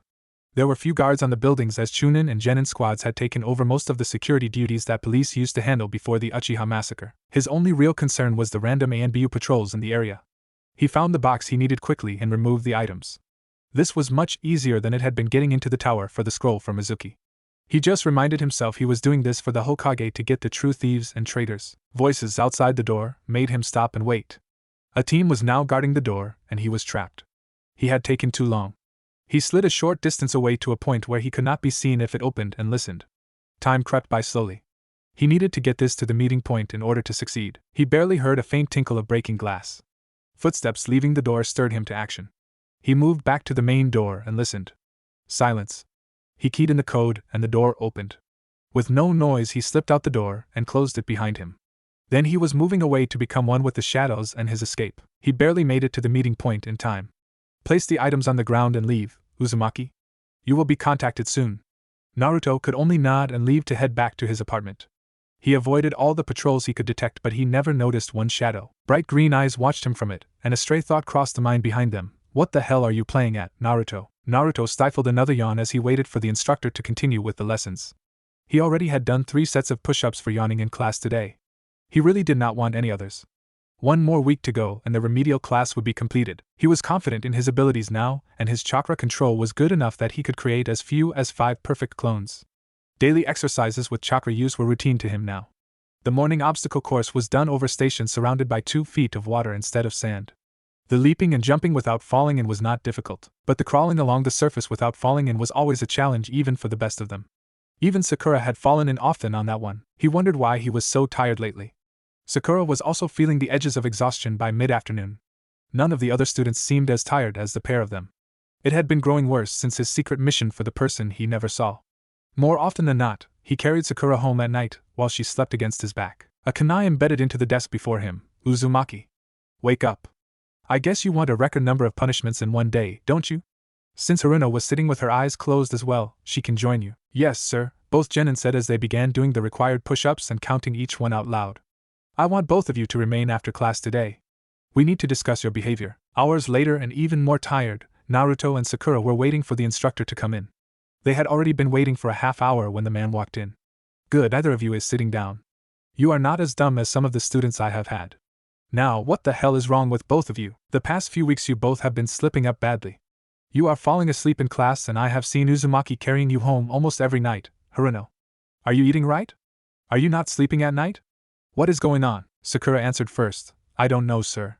I have been getting 9, sometimes 10 hours of sleep a night, and I have been eating twice as much as I did in my academy days. I am good in the morning, but as the day goes by, I am just more and more worn out. I feel the same way, sir. I am not as tired as Sakura is, but by the end of the day I feel like I have been training all day without eating. I have seconds at lunch and I still have no energy. The instructor nodded. He was a veteran Chunin with over 18 years of service. He knew these kids should never have been in the remedial program. They were too good for that. Over the years, he had developed a sense about these things. They could easily get back into the elite program by finishing in the top of this class, but over the past month, both had been slowly sliding down in the rankings. Not from getting worse, but from not improving as fast as they had early on, so the others were slowly passing them. At this point, They were on the borderline on making it back into elite. He had seen that happen before to good students getting washed back into remedial training. Starting off well, them slowly falling behind as the others grew faster in ability. They never got back to elite status and simply vanished into the thousands of ordinary ninja. Both Uzumaki and Haruno seemed to be suffering from borderline chakra exhaustion. But he had not had the class doing chakra exercises today. He rubbed his chin as he thought. If they had not used chakra, it would be building back up. But if their chakra kept draining, it had to be something else. Both of you stripped down to your underwear, he finally said. Here, sir? Sakura stammered as she blushed. Yes, here, Haruno. Now, consider it a training exercise to get over modesty. It might come up on a mission that you need to be unclothed around others. Just do it. Yes, sir, both replied, and somewhat shakily both pulled off their uniforms. In minutes, Naruto stood in his boxers and t-shirt, while Sakura was in just her panties and a camisole top. Naruto averted his eyes as much as he could, but he was still tempted to peek. His nose started to itch terribly, and he felt something else happen before he finally just turned away from Sakura entirely. Sakura blushed badly when she saw Naruto peeking over at her and frowned when he turned away. He must think she was ugly. Sure, she was not as built as Ino was, but still he didn't have to look away. Naruto looked over at the instructor. Sir, may I sit, please? The instructor looked at Naruto and chuckled. Oh, to be 13 again. The raging hormones of puberty I could do without, but I guess he is only human in his reaction. He glanced at Sakura, who was trying to hide in plain sight, and straight as well. Fine, both of you can sit. I'll be back in a few minutes. The instructor picked up the uniforms and left. The teens sat in silence as the minutes ticked by. Naruto had turned in his seat slightly so Sakura could see more of his back than his side. Naruto had his hands folded on his lap and just sat still, looking away from her. Is something wrong, Naruto? She finally asked. No, he replied in a strained voice. Sakura grumbled. She knew something was wrong, so she did what she always did when something bothered her. She thought about it. He rubbed his nose, then turned away from me and will not look anymore. He did it after I took off my uniform. Oh, gross. She looked down at herself. Maybe she was not as bad looking as she thought and smiled slightly before getting an evil twinkle in her eye. Naruto stood in front of the lion facing Irika. Make a henge, Naruto. Naruto vanished in a puff of smoke. What appeared out of it was a naked buxom blonde girl with long pigtails.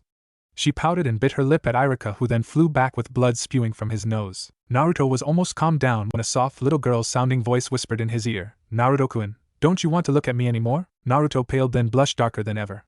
Visions danced before his eyes before darkness fell. Sakura giggled as Naruto's nose seemed to spew blood before the blonde passed out. Well, at least he likes girls, she thought as she sat back down. Sasuke never reacted like that to anyone. The instructor returned after roughly a half hour. He saw both teens looking much more alert than they had in class only an hour before. Naruto was frantically wiping up a stain while Sakura studiously ignored him. Teenagers. Even as ninja they're still teenagers, he thought, holding in a chuckle. He tossed the clothes back to Naruto and Sakura. Wash those tonight and wear them again tomorrow. Bring any other uniforms you have with you to this address after class tomorrow. He passed them each a business card. Sir? Sakura began to ask. No questions. It was an order, Haruno. Follow the order and ask no questions. The instructor raised an eyebrow as he spoke. Do you understand? Yes, sir, the teens replied as he sent them off. The instructor frowned as he watched them leave. Why would a pair of washed-out elites have low-end chakra-restricting seals sewn into their uniforms? He thought for a long time on it. Only prisoners have something like that. It was not enough of a restriction to stop them, just hinder them. Someone wants these kids to fail to make it back into elite. He would go stop at the clothing shop tonight to see his old classmate before going home. His friend had made ANBU before suffering a career-ending injury. It had been a long time since they went out for drinks together. The following day in class, Naruto and Sakura were almost hyperactive. Neither one cared about it because they were glad to not be falling asleep. The instructor knew that something seriously wrong was going on, so he decided that he needed to poke his nose into the file room before going to see his buddy with the kids. He looked through his own personal class notes, for elites that he remembered as failing the remedial class. He only had 2 or 3 in the years he had been an instructor in this program. Looking at it now with a recent knowledge of a pattern, he could see it quite easily. He went to the main file room for the training center to see where those students had ended up. The file room was rather large as a good number of elite program trainees came through this center. He looked for the one he had 2 years before but was puzzled when the file he was looking for was not there. That is strange, I know he graduated. I passed him after all. His name is not even on the graduation list in this file now. What could have dash? Danzo-sama, we have a problem. Naruto and Sakura waited at the clothing shop for over an hour before someone called them into the back. A man with a heavy limp gestured for the uniforms they both carried. He was gruff but not rude to them. So you two are Ito's students, huh? The ones he was bringing over for new uniforms? I'm not sure. We only called our instructor, sir, Sakura replied. I talked to him last night. Pinky and Whiskers were the pair he talked about. That's you too. Did he tell you anything else past to show up here? No, sir, Naruto replied. The shopkeeper grumbled. That means he stumbled into something he shouldn't have. Okay, you two listen up. There is a lot going on in Konoha, and somehow the pair of you are now in the middle of it, and deeply involved in something you're not ready for. He pointed at a label in one of the uniforms. See this? It is a chakra restriction seal. Every one of your uniforms has one in the pants and shirt. Where did you get these clothes? Naruto looked shocked but stuttered out, from the quartermaster, before shutting up. The boy wilted under the shopkeeper's glare at giving such shoddy information until Sakura answered, Our first instructor at the remedial classes sent us there for uniforms. We did not think anything of it because we had no other suitable clothing. The shopkeeper nodded. That makes sense. Someone was trying to set both of you up so you could not make it back into the elite program. Then you could just disappear when you are out of sight. NBU looked for that conduit for years and never stumbled onto it. Naruto looked worried. Sir, are we in trouble? You two specifically? No, not yet. You're definitely in danger but not in trouble. And knock it off with the dang sirs. If you need to call me something, call me Hiro. I am an old friend of your instructor. The door chime sounded and Hiro motioned for them to be quiet as he went to the front. Naruto could barely hear some conversation happening, but he did not want to move closer to find out. Minutes passed before Hiro came back into the room leading a purple-haired woman. This is another old friend of mine, kids. She works here part-time. Her name is Yugago. Pinky, go with her for a few minutes. Since you are here, I'll get you set up with a few new outfits. The ones you have are really worn out and fit you like a tent. It was a good thing Ito suggested you come here instead of the quartermaster this time. Yugago offered to help Pinky because I hate helping Kunoichi find clothes. Sakura looked confused but followed Yugago out to the main part of the store after Yugago glared at Hiro. Hiro then turned to Naruto and spoke in low tones. When you next get a Hokage-sized ramen delivered, tell your friend that Blue Aardvark says hello and is waiting for the word with all of his friends. Now, this is not something Pinky needs to hear, understand? Naruto nodded slowly and was intimidated by the change in the man before him. Good, I have some idea of what is going on. Don't ask me how or why, just listen. Root is very interested in you. They are not your friends. They are planning something big in the next few months, and you have become a part of their plans. Yugago tells me my friend Ito is in the hospital right now, and he may die. He found something out, and now those bastards are going to pay for hurting him. You have kept a lot of things quiet up until now, but in the next few weeks you will be forced to pick a side. Make sure it is the right one. Naruto could only nod slowly as his fear grew. The man in front of him grew less intense after a few seconds and smiled. So, what size pants you going to need? You look like about a 30 inseam. I'm a 29, Naruto said confused. Meh, go with the 30, you'll be hitting a growth spurt eventually, Hiro said. Oh geez, stop looking so scared. I am serious about what I said, but you need to remember. Real ninja work is not done by the elite. It was done by people like me. The elites are good, but we are the best. We? Yeah, Ito never mentions it to anyone. He didn't make the cut. But no matter what someone else may say in the next few months, elite is not the best there is. ANBU is. You are ANBU only when you have earned the right from your peers. Being ANBU means you are ANBU for life. Hiro smirked as Naruto nodded slowly and tried on the clothes the shopkeeper brought him. I wish I could tell you, boy. Only one other Uzumaki ever lived in this village. She was one of the best of us. I owe her more than I can ever repay. Sakura went with Yugago out to the main shop floor. She just looked nervous as the older Kunoichi held up various pants and shirts against her. Relax, Sakura, he'll be fine with Hiro.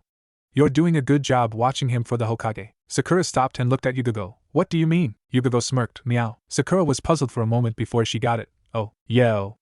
I saw that stunt your instructor pulled yesterday with the uniforms. I was tempted to kill him for it, but someone else almost beat me to it. Yugago looked unconcerned as she held up a different dark-colored shirt against Sakura. This one should fit you better than those standard rags of yours. Go try it on. Sakura was almost freaking out.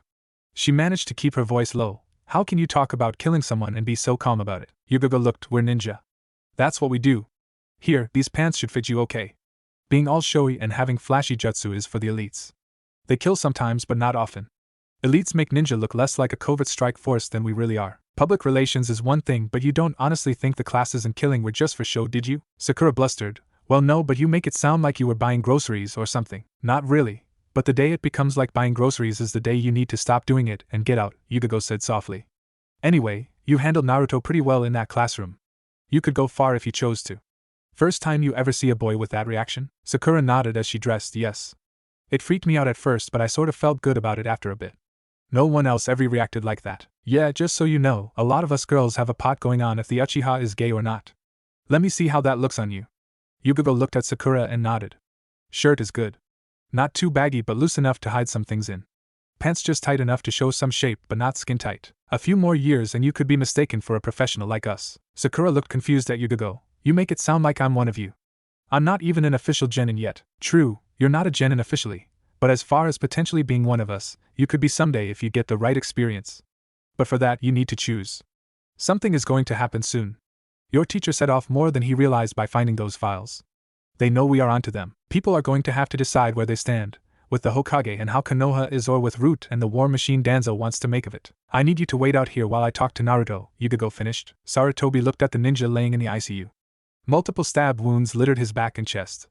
I need to know what happened for certain. Kat tells me he found something in the files, but she couldn't tell exactly what. The entire drawer was covered in blood. Something about the most recent washbacks. He sighed as he looked over to a second ninja in a similar state. This one I did not even suspect of being Root. This means they have infiltrated the training system as well. Danzo could have hundreds of ninja en route by now and the rest of us none the wiser. It all comes down to the contents of that file. Get back here quickly, Kat, I need that information. How could I have overlooked having Naruto tell me who contacted him? Danzo-sama, we have a problem, the operative said. What is it? The crippled man replied in his rough voice. Our man in the elite remedial training program is in the hospital. We do not know why because ANBU have sealed off the area. All we know is that it was in the records room and 2 people were taken to the hospital with life-threatening wounds. A large amount of spilled blood was observed. Get people as close to it as possible. I need to know what happened, Danzo said in a low voice. Yugago walked into the back of the shop. Wow, Hiro, you have him looking like a chunin without the vest. Naruto, the Hokage needs to know why your current teacher would be in the records room of the training center. Is he the man who contacted you about doing that job for Root? Naruto looked over confused. What are you talking about? What job? Yugago was getting frustrated. First she had to help out a kunoichi find decent clothes, and now the kid with information she needed to get for the Hokage was playing games. She grabbed Naruto by the shirt and pushed him hard back into the wall. One hand slid down into her fanny pack and pulled out her cat mask and held it over her face for a moment before continuing. The Hokage sent me to get some information from you, Uzumaki. He visits you once a week with a shadow clone to find out if anyone has contacted you. If something happens, you are to go to Ichiraku's ramen and order a Hokage-sized ramen to go, and he would get to you as quickly as possible. I do not have time for word games with you, boy. Answer my questions.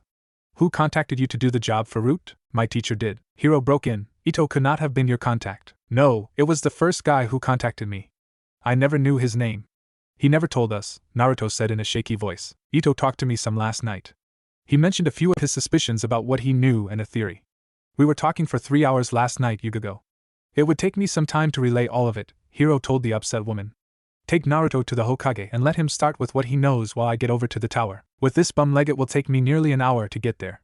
If Root sees me getting carried there, they will know something is up. Right, take the very kid that the Hokage threatened to send to the legions in public to see him in the open. Are you freaking insane? Yugago yelled. Hiro smirked. I have been called worse. But you just said he almost looks like a chunin. Now suppose we toss a vest on him and with his headgear, and a little face paint over the whiskers. Instant chunin. That is completely dumb, Hiro. Yugago sighed. But it just might work right now. Naruto grinned. So all I have to do is tell him everything I know, right? About the teacher and the seals and all that? Oh, what were those seals called again? They heard a voice behind them. Chakra restriction seals. Hiro and Yugago spun with drawn weapons and saw Sakura standing in the doorway. I heard the yelling and then half the stuff on the wall out there fell down. I'm surprised the shop next door is not coming over to see what is going on, Sakura explained. You kids are really beginning to piss me off. I need to get this information to the Hokage as soon as possible. The Hokage said that you think me and Naruto make a good team. Together we might have the information you need. I was there when we got the uniforms. They were doing this to me too. After yesterday, I am in this whether I like it or not, Sakura pleaded. Grrr, I don't have time to argue this. Fine, you're coming too. Cover that hair and let's go. Hiro pulled out a pair of chunin vests and tossed them to Naruto and Sakura, saying, I want those back when you get back here. Take the old uniforms too. The Hokage will want to see the seals. I'll get to the tower with what Ito told me. Yugago put on her mask while Naruto and Sakura fumbled with putting on the vests and headgear. They picked up the old uniforms and nodded. Let's go, said Kat. The trio managed to get to the Hokage without an incident. Sarutobi did a double take seeing Sakura and Naruto in their disguises but quickly took over an empty hospital room to discuss things. Naruto quickly told of the teacher who approached him and the seals in the uniforms. Sakura followed up with more information and the name of the person who provided the uniforms. Photographic memory does help sometimes, she thought. Kat told him that Hiro was getting to the tower with more information from his conversation the night before with Ito. Sarutobi was upset that a teacher who had vital information but could not tell them was ruining everything in his plan to flush out Root. His plan had started out simple, but now things were spiraling out of control because of an earnest teacher trying to help his students. The internal war he feared was closer to being set off than it was before he planned this gambit. His time for deciding action to prevent an all-out civil war was fading by the minute. Sir, Sakura interrupted. I know I don't know everything, but the core move of your entire plan was to get Naruto into the hands of this root group? Yes, that is amazing deduction from hearing so little about this, Sakura. But after tonight they will not likely be going near him. In fact, I think that if they find out he was going to be a plant, they would be after him to keep him quiet, Sarutobi said with a resigned tone. So Naruto and anyone else who was working against them would become a target once word of this whole sting operation gets out? Sakura asked in a timid voice. Yes, I need to find a way to hush this up before the truth of this attack gets out, but I need a plausible story. Something that can make the original plan still work. Sarutobi rubbed his chin trying to think. What would it take for them to take him? Cat asked. After this mess? He would have to be being hunted down, and have no place else to hide, Sarutobi said. Naruto shuddered as he felt a chill and looked back at Sakura. Sakura-chan, I don't like that smile on your face. Hokage-sama, what is he was being hunted for questioning in a murder attempt? Sakura asked. Sarutobi, Cat and Naruto were speechless. Well, Hokage-sama, you did threaten us in public with being sent to the legions if we failed. What if Ito, our teacher, was telling us we were being failed? He did punish us often in this past week and in front of the class. The people in it know he kept us after class yesterday. Sakura-chan, what do you mean by we? Naruto asked. Think about it, Naruto. The seals in my clothes mean Root was after me as well. Also, what about taking out the teachers? Do you think one genin could take out 2 teachers even by surprise? With both of us we could manage it. We ambushed one in the file room, the other one heard the noise and we ambushed him as well to get away. We tried to make it look like they fought each other. We learned how to do that in class, remember? We changed clothes and left the bloody ones somewhere, but they get found and we need a place to hide. We can figure it out from there. Hokage-sama can put out an alert for out-capture for questioning in the matter, and tell the ANBU he trusts to avoid finding us until Root does. Cat spoke up. That is an insane plan. It would never work. Actually, it might, Sarutobi said quietly. But it would mean a major sacrifice for both of you. I will not allow it. Naruto spoke up. Old man, Hokage-sama, do you think that Danzo would let me get away, knowing that he was almost found out and exposed? Not just me, but Sakura-chan as well. We would spend the rest of our lives looking over our shoulders to make sure we aren't stabbed in the back. We have to risk this now. Get rid of them now while we have a chance, or spend the rest of our lives in fear. Sarutobi cursed himself for dragging this pair of children into this plan. Now, they were shaming him by behaving like true warriors and ninja when he wanted to put them safely aside and protect them. Cat, could we get blood from both men onto uniforms that Naruto and Sakura had with them just now? Maybe plant them somewhere in the civilian sectors of the village? Sarutobi asked. Doing it would be easy enough, Hokage-sama, Cat replied. Before I order this, I have to hear it from each of you. I am asking you to consider that it can cost you your lives. You can choose not to do this, and I will not think any less of either of you, Sarutobi said as he looked at each teen in turn. I will do it, Hokage-sama, replied Naruto without hesitation. I will do it as well, Hokage-sama, answered Sakura immediately after. All right, I will get this set up. I hope you can both forgive an old man for using you both like this one day. Cat, get the clothing ready. Use your own discretion for planting it. Cat nodded and left with the uniforms in hand. There is something else I was supposed to tell you, old man, Naruto said.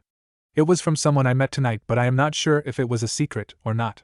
Should I whisper it to you or should I just say it in front of Sakura-chan? Can you give us a moment in private, Sakura?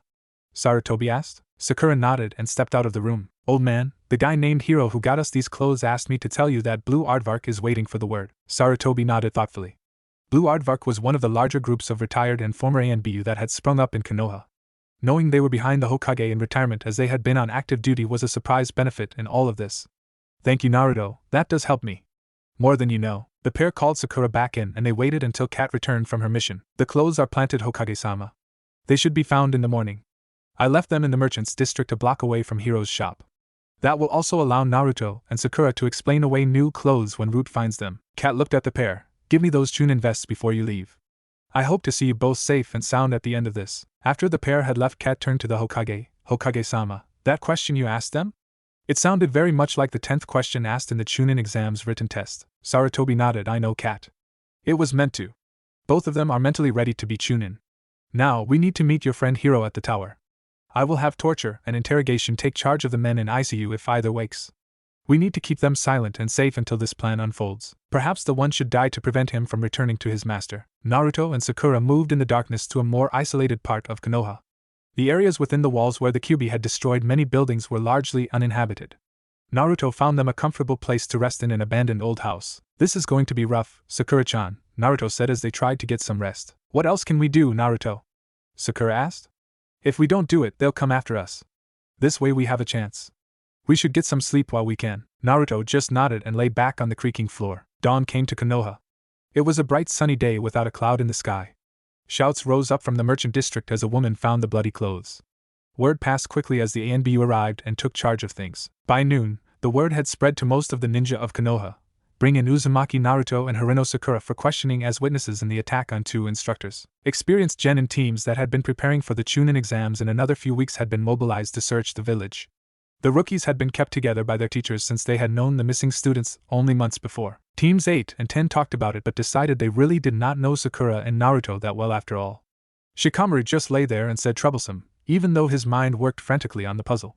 Hinata fretted some but said nothing. The search had been widespread but not that intense as it was only for questioning. The people looking felt that if it was truly serious, then ANB would have been dispatched to find the pair. The day passed and no clue had been found on the missing students. Sakura's mother was worried while many civilians were commenting that it was only the Uzumaki boy finally showing his true colors.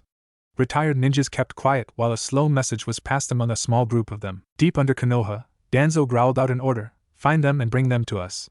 If they are caught, Uzumaki will be locked up in a prison so tight that I will never get him.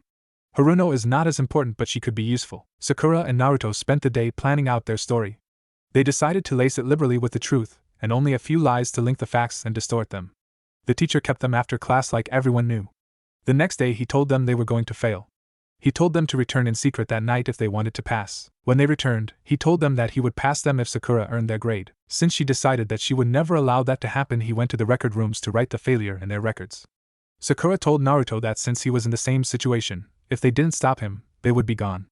Naruto went along with the plan and they attacked the teacher. Their first teacher heard the noise and came in, so they were forced to attack him and hoped that it looked like the pair got into a fight. Once out of the training area, they headed for the marketplace under cover of night and stole the clothing from the shop after the man limped out for the night. Then they hid. Naruto nodded and made sure that he understood it. Sakura-chan, why were you in the elite program? Naruto asked after they had sat quietly for a time. Well, my dad was an ordinary ninja. He was never that good at it. I mean, he made Chunin, but he was just a military ninja. His squad leader saw that his control was great. He just had so little chakra that he could barely get through training. He did something for his commander once. He saved him, I think, and he died for it. It took him a long time to die too. Sakura choked up at this part, but Naruto waited in silence until she could continue. Well, when I was old enough, he came to see me. He decided that since I was smart enough and had more chakra than my dad, that he would sponsor me to get into the academy if I wanted. He said he had made a promise to my dad, so I took it, and fell in love with Sasuke. Sakura stuck her tongue out at Naruto for that one. Well, he was cute and looked like he would make a good guy to have as a boyfriend. Now, I'm not so sure. He was always cold to me. He had great skills, but he was so full of himself. I didn't see those things about him from being so close to him. He put down my training and called you a loser. It is almost funny now. With all the intense training we've had, I'm at least on the level he was before he left the academy. You're way above that. Now, my turn for personal questions. I know you're alone and an orphan, so how did you get in? And why didn't all those pranks get you thrown out? She asked. The old man, Hokage-sama, sponsored me. I think he got a lot of flack over it too. The first day I was there, several teachers all tried to throw me out, but he paid them a visit. Looking back, I realized that he was making them accept me. I never really knew why anyone wouldn't want me around. No one paid any attention to me after that. I had to draw attention to myself, so I started doing pranks. Naruto stopped there when he heard his stomach growl. He looked down and tapped his pockets. I think we forgot to plan on getting something to eat. We might have to get out of here anyhow. I don't think we would get found like this by Root if we stay here. I might try sneaking back to my place later on. The old man said they watched it. Sakura looked confused. Where do you live anyway? Naruto grinned. Actually, it's not that far away from here. That's how I knew this place would be deserted. Going back to my place to hide would have been stupid. Well, you're not going without me. I am going stir crazy just waiting, Sakura grumbled. The pair waited until just after dark before they ventured out. Naruto led Sakura on a winding course to his apartment. She was surprised that his was in such an old run-down building. A genin squad lounged around the building entrance. Naruto silently pointed at police security seals on the windows before gesturing they would go to the roof. He avoided the team and climbed up the fire escape to the roof. He slid open a panel she didn't even notice and dropped down into the bedroom. Sakura dropped down after peeking in. Naruto was busy stuffing various articles of clothing under the bed. She really did not want to know what, but was glad he had enough courtesy to try. Afterward, he pulled out a box of scrolls and stuffed a few into his shirt. He handed some to Sakura and whispered, "These are important. we take these too. Wait here while I grab some things from the kitchen and living room. Naruto snuck out, and to her surprise he walked right down the middle of the hall. She was about to say something about stealth when she realized that this was his house. He would know where every potentially squeaky floorboard was. He returned in minutes holding a bag of food and some bottles. He had strapped several weapons pouches to his body. This should be all we need for a few days. I figure that by tomorrow, since we had not been found, the old man will send ANBU after us. I think that was normal procedure. The root man might not have seen us coming in, but I spotted him from the kitchen. We'll go west off the roof and end up going right past him. Sakura raised an eyebrow at this. How did you know they were watching you? Naruto grinned, the old foxy grin she had not seen in months. Sakura-chan, I always know when someone is watching me, even the ANBU. He boosted Sakura back to the roof. He passed her the supplies before climbing out. He led her off the roof and jumped to the next building before nearly landing on the root agent watching his apartment. The man did not move until both teens had a good start before following. Shortly after that, Kat rose from her own hiding spot and much more discreetly headed for the Hokage Tower. When the pair had returned to their hideout, they ate the fruit and field rations Naruto had brought. Naruto passed her some of the weapons he had brought as well. A quick look into the pouch showed them to be actual weapons, not the training ones they normally had. Sakura looked at them like they were bugs but sighed and took them anyhow. How did you get your hands on real weapons, Naruto? We can't buy these yet, she asked. You would be surprised at some of the things you can find lying around in the training fields, Sakura-chan. I would make pocket money collecting the lost and broken weapons and selling them to the blacksmiths. I just kept a few for myself. But why do we need them now? She persisted. We need to look armed and dangerous, Sakura-chan. We supposedly attacked 2 teachers. For that, we need to have weapons. We also might have to fight at some point, he said. They sat in silence after that. Sakura drifted to sleep while Naruto was just watching the moonlight cross the floor when a noise drew his attention. A voice drifted in the silence. Uzumaki Naruto, Haruno Sakura, come with me if you wish to get out of this situation. Naruto shook Sakura awake before he whispered, how do we get out of this? We won't go to the legions. You have nowhere else to turn, Uzumaki. I can offer you an alternative to what you face now. Murder charges carry the death penalty. One of the instructors died this afternoon, the voice continued. Sakura whispered, now, if you betray us too, I'll stab you just like I did them. The flower is deadly. Good. We can use that. Now, come down and join me. We have patrols to avoid and little time before ANBU begins to search. No one expected mere students to hide so well. The teens slowly opened the door and exited the building. A man in a mask much like an ANBU waited. Now follow me. If you fail to follow or attract attention, the offer will be rescinded. Naruto and Sakura followed the masked ninja for over an hour as he moved in an almost random fashion around the village. They nearly lost him once but reached the goal the person intended. They were directed to go down and access into the tunnels under the village. The heavy iron cover slid into place with a clank and the pair descended into the unknown. Sarutobi Hiruzen, the Sandaime Hokage, was annoyed. He should have been pleased because his plan was finally working. If anything, his plan was going too well. This meeting with the investigators and other people involved in the case was more window dressing, but it could turn against the people he was trying to protect. All right, we are all here. Inoichi, what has happened with this case? He asked. Yamanaka Inoichi stood and looked at the various people in the room. Well, this started out looking like a simple fight between 2 teachers that got out of hand. However, other evidence has been gathered by ANBU to show it is something else entirely. Yesterday morning, a shop owner found some bloody uniforms in her trash. ANBU was called since they handle things of that nature. A routine check of other businesses close by showed that a ninja supply store had been burglarized during the night. Several shelves had been knocked over and the owner thinks some clothing may have been taken. The uniforms had the names of Haruno and Uzumaki sewn into them. The pair was then called in for questioning but neither could be found. A wider search of the village by multiple genin squads turned up nothing. The apartment of Uzumaki was sealed pending further investigation. The blood on the clothing was analyzed and found to match both men in the attack. The past 12 hours have changed things. The hospital reports that one of the instructors involved has died of his wounds. During the night, the apartment of Uzumaki had been entered in spite of seals on all doors and windows. Multiple items had been removed including food and weapons. We were unable to trace them once they left the roof. Inuzuka hounds at the scene to track the culprits were rendered useless by sneezing powder. Weapons? How did a student get hold of real weapons? One secretary asked. ANBU and Jonin reports show that Uzumaki scavenges used and broken weaponry from training areas he has access to and sells the materials he gathers to local blacksmiths. He has done this for years now. He kept a portion of what he found. Continuing on, officers interviewed members of the class. One of the wounded instructors was assigned. Uzumaki and Haruno were members of that class and had been frequently punished for sleeping in class or not paying attention. They had been asked to remain after class the day before the attacks. Class records show they were on the edge of being failed completely. The files of the 2 also had a consequence for failing the class of being sent to the daimyo's legions. That generated a murmur in the briefing room. Being sent to the legions was for criminals and thieves. It involved having a person's chakra sealed and the person branded. It was a painful process that many would commit suicide to avoid. Sarutobi just sat quietly with a stern look on his face. Intelligence has come up with the following chain of event based on current evidence. The instructor wanted to see Uzumaki and Haruno, likely to inform them that they were failing the class. The pair must have attacked him and wounded him. The noise would have attracted another instructor. This person had been an earlier instructor for the pair, and interviews show he was harsher on the pair than their current one. He was wounded much more heavily. We think they then set things up to look like the instructors had attacked each other and fled. In the merchants' district, they burglarized a clothing shop and threw out the bloody clothing. We have no clue what they did next, as we have been unable to locate them. One of the jonin in the room sneered, "How hard is it to find a pair of students?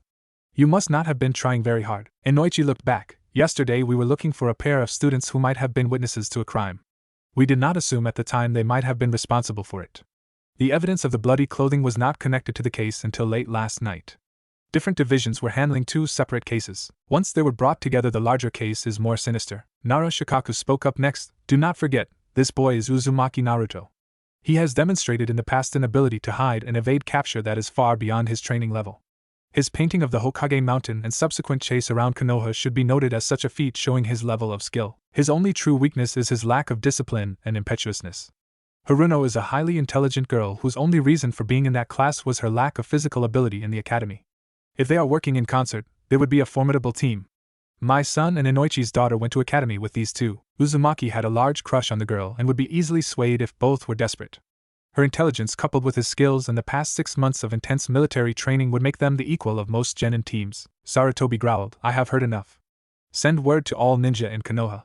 I want the pair of them captured and brought in alive. With Uzumaki's condition, his death or the death of the girl could trigger him to release what he contains. This will not be allowed to happen. I trust the Yondame's seal, but it is also powered by his will. Up until now, he has not been given a reason to release the demon. But I foolishly allowed my anger at him to influence my decisions about him. Bring them both in alive unless you wish for Konoha to die." The meeting adjourned. Sarutobi motioned for Inoichi and Shikaku to remain behind. He spoke to the jonin in low tones, "Thank you for your help in this briefing. At least 2 of Danzo's people were in this meeting. The information you presented would make most sensible people afraid to try to kill either Naruto or Sakura, so that is the best we can do for them for now. Tell Ibiki to get all the men he can trust absolutely. In less than 72 hours, we are going to pull out this offending route. Shibi should have a solid location trace by then." The room they were waiting in was barely lit by a single 15-watt bulb. Naruto sat somewhat calmly, trying to look like he was meditating, while Sakura was nervous in the enclosed space. Finally she snapped, "How can you just sit there calmly, Naruto? They left us alone in here." Naruto opened one eye and looked at Sakura. "No, they haven't. We're still on duty." When the pink-haired girl looked at him, he raised one eyebrow slightly. She seemed to get the message and started to calm down. "Sakura-chan, I always know when someone is watching me, even the NBU." The words rung in her memory. They were being watched and tested right now. They were on duty. "Interesting," a voice murmured. "They have some more intimate knowledge of each other than we had thought." "What do you mean, sir?" asked one person in the darkness. He was reassuring her. "Did you notice how she calmed down after he spoke? What shall we do about it, Danzo-sama?" "Nothing for now. Assign them to Trainer 6. He only has 1 student at this time. They might work well with that one. His emotional training is nearly complete and his skills would complement the pair. I am loath to separate them until they get more conditioned. Keeping them together is a smaller security risk. If what our people say is true, disposing of her directly could cause trouble. Keep them away from the core areas." Sakura looked up as the door finally opened. A gray-haired boy in his late teens stood there. "Exit the room and follow," was all he said.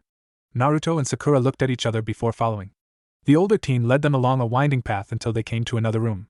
The teen gestured for Naruto and Sakura to enter. The room they entered was tiled and looked like a shower room. "Remove all of your clothing and place it on the table," the teen said in a steady voice as he pointed to a table. Naruto and Sakura just looked at him. When neither moved, the teen repeated, "Remove all of your clothing and place it on the table. Compliance is required." Sakura's eyebrow twitched as her temper flared. "I am not getting naked in front of you perverts." The gray-haired teen just looked at Sakura. "Failure to comply will result in your being removed from this facility and turned over to the Hokage to exact the death sentence awaiting you for the killing of a Konoha ninja. Remove all of your clothing and place it on the table." Slowly, Naruto started removing his clothes and shortly afterward Sakura started to remove hers as well. The gray-haired boy waited in silence in the hallway without a sign of emotion on his face. Sakura's anger faded as her sense of modesty took over.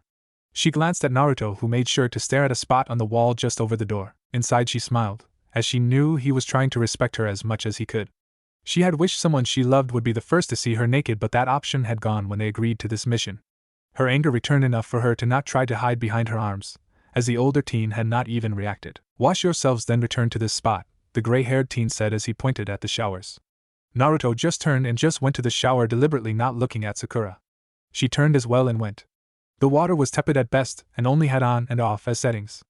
Both quickly finished and waded back where they had started. The older teen had removed everything from the table and it only contained 2 towels, 2 plain jumpsuits, and their sandals. "You will be taken to your sleeping quarters now," he said in that annoying monotone of his. Naruto leaned close to Sakura after they had dried and gotten the jumpsuits on.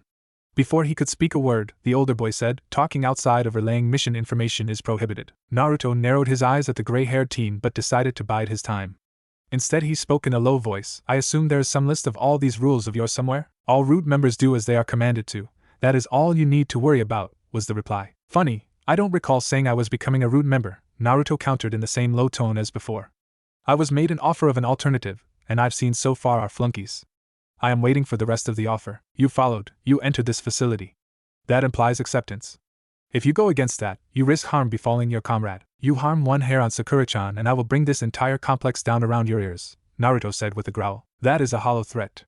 If you do so, you will kill Haruno as well." Sakura watched this interplay, soaking up information. This gray-haired person was under complete control of himself. He did not even look like his heart had sped up once. "Naruto," Sakura said in an equally low tone. "We need the place to hide for now." Naruto took a deep breath and relaxed his posture. The monitor screen flickered in the darkness. "It seems Haruno does have some effect on Uzumaki as well. Did you notice his whole posture had become more feral until Haruno spoke to him? She might be of more use than we had first thought if she can help control him." "We shall see," Danzo replied. "We shall see. Wake them after 1 hour of sleep, but do not let them know how much time has passed. After that, they never get more than 4 hours of rest per day." Naruto and Sakura were led to adjacent cells close to the shower room. Each was a 10 feet by 6 feet with a sleeping mat and a toilet. The gray-haired teen ushered each into a cell and the doors were bolted from the outside. Sakura lay down to rest, some in spite of not really needing sleep yet. The sleeping mat was barely thicker than a gym mat. "They apparently do not go for comfort here. I hope Naruto was able to keep track of where we are. I lost track after we were brought underground. Between low light and large areas with none, I cannot even be sure if we passed any side tunnels." Naruto lay back as well. He was troubled by the fact that the old man had not given them a means to contact him. He understood the reasons from his training in the past 6 months, but he still didn't like it. Sleep nagged at the edge of his consciousness, as he thought of what else he could do. Barely after both teens had fallen asleep, they were awakened. The gray-haired boy had both of them follow him to an open area but still underground. "This is where you shall train. En route, there's only the mission. Your mission right now is to obey. For your training, I have been given the name Shin. There will be another joining us shortly. Until then, you will spar with each other." Naruto and Sakura faced each other and began with basic sparring motions when Shin called for them to stop. "That is not sparring. You are merely exercising. When you spar here, you are doing your best to deal damage to your opponent. Do you understand?" Naruto was tempted to glare but only replied, "Yes, sir." He faced Sakura again and went at her full force. He quickly broke through her defenses and sent her to the floor, gasping for air from a punch to her abdomen. Shin spoke in the same dull tone as before. "Only by fighting at your hardest will a person learn to defend properly. If they cannot defend themselves, they will be dead weight on a mission and cause it to fail. By getting rid of the dead weight, we make Konoha stronger." Again, Naruto looked as Sakura got into the ready position again. He took a deep breath and waited. "Why are you hesitating?" "Attack," Shin commanded. Naruto spoke up. It was Sakura's turn to attack. "I need to defend as well. There is no waiting in training. If you are not on mission or training, you are wasting time. En route, we do not waste our time on such things. Attack." Naruto attacked once more. He broke Sakura's defenses once more and threw her to the ground. He hesitated once more. "Attack," Shin commanded. "She is not defeated. Only knocked down." Naruto growled and was about to turn on Shin when Sakura swept his legs out from under him. He fell flat on his back, momentarily stunned. Sakura rolled into a somersault and brought both heels down on Naruto's chest. He coughed loudly as he could not breathe for a moment before Sakura struck again with an elbow just below his sternum. He swung a backhand into her face to get her off of him. She rolled with it so it did little damage as she quickly rose to her feet. Naruto rolled onto all fours when she kicked him in the ribs. He caught the foot with one arm against his body. He turned his head to look at Sakura. Sakura shifted her weight to her trapped leg and lifted her other foot to kick Naruto in the face. He let loose his grip on her foot as he rolled away. Both staggered to their feet as Naruto checked his nose for breakage. It was only bloody. He snorted in and spat out blood to one side. She settled into a stance and found her ankle hurting slightly, likely a twist from her last fall with Naruto holding it. Kantanen, Shin said in his same monotone. Come on, Naruto. Not going to let a girl beat you, are you? Sakura taunted. Naruto and Sakura both attacked. A single bug crawled out of a sewer grate and took to the air. A short time later a patrol of ANBU stopped nearby. They searched a building before going to the next and on down the block. Roughly an hour after they left, a long line of rice-sized bugs marched in files down the grate. Yugigo was off duty that evening, so she made it a point to visit Hiro. She found Hiro talking to Kakashi. Both men got quiet once she entered the shop. No need to stop on my account, boys, she commented. We're all on the same side here. Hiro smiled and waved Yugigo over. I was just telling Kakashi about the burglary I had the other night. He just got back into town from a long mission. Yeah, a pair of desperate criminals I heard, Yugigo said with a chuckle. I heard a rumor they snuck past a pair of genin teams and ANBU seals on every door and window into Uzumaki's apartment, Hiro said. That boy is as good as the gang said. How the hell did he not pass the academy, Kakashi? The exit exam is not geared towards someone having so much chakra that they overload a simple clone, plus certain people made sure he would not pass on his own merits, Kakashi replied. I peeked in on him a few times since then. Getting proper training, he was a certain pass, but now I wonder what is going to happen. Don't forget Pink either, Kakashi, Yugigo growled out. You failed her already. All she needed was a serious dose of reality, and she improved almost as fast as Uzumaki did under quality training. Both of them have potential written all over them. Kakashi looked stunned.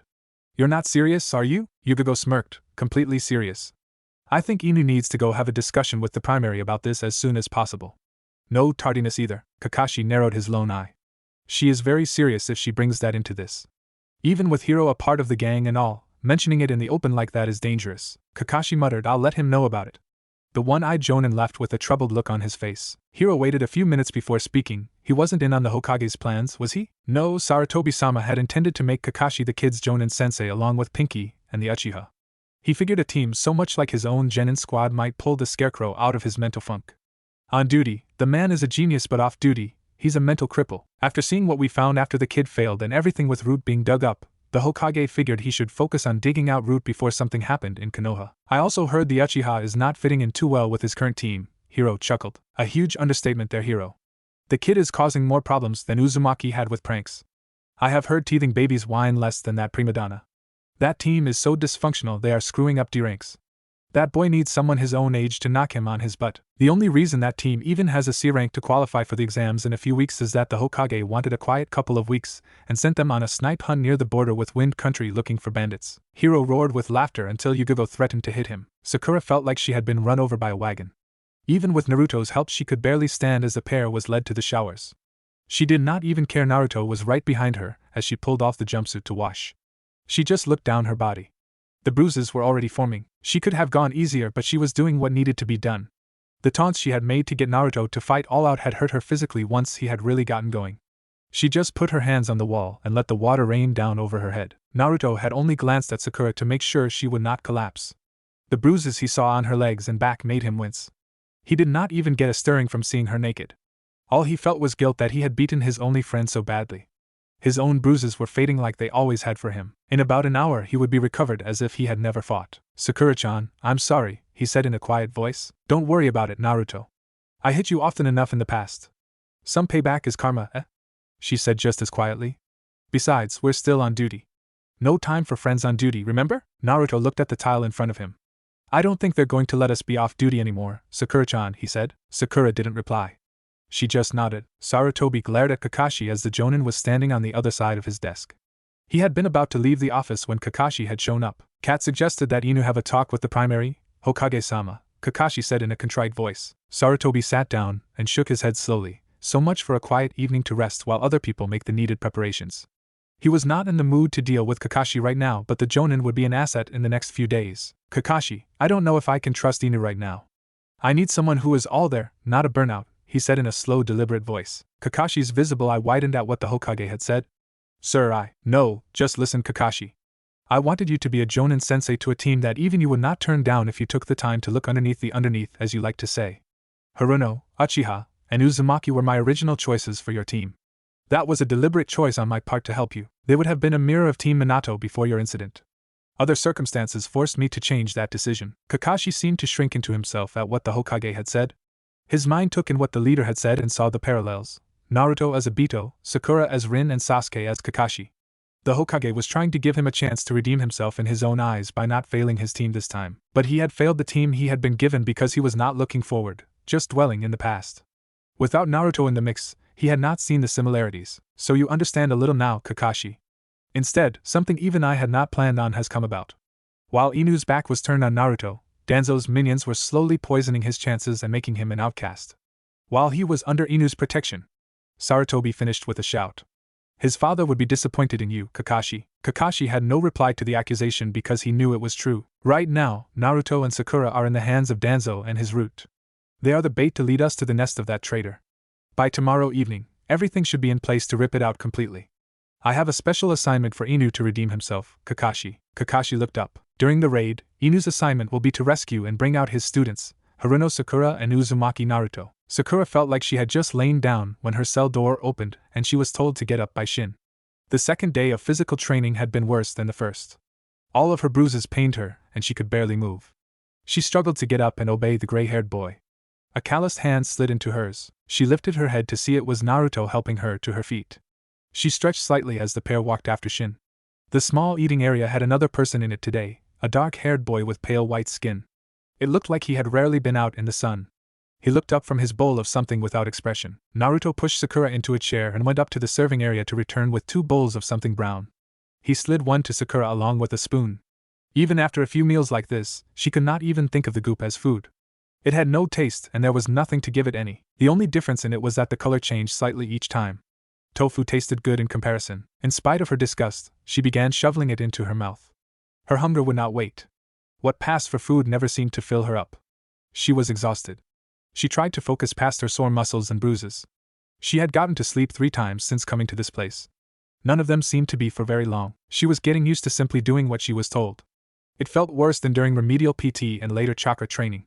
They were starting to do something to her, but she didn't have the energy to resist. Naruto looked at Sakura eating almost mechanically.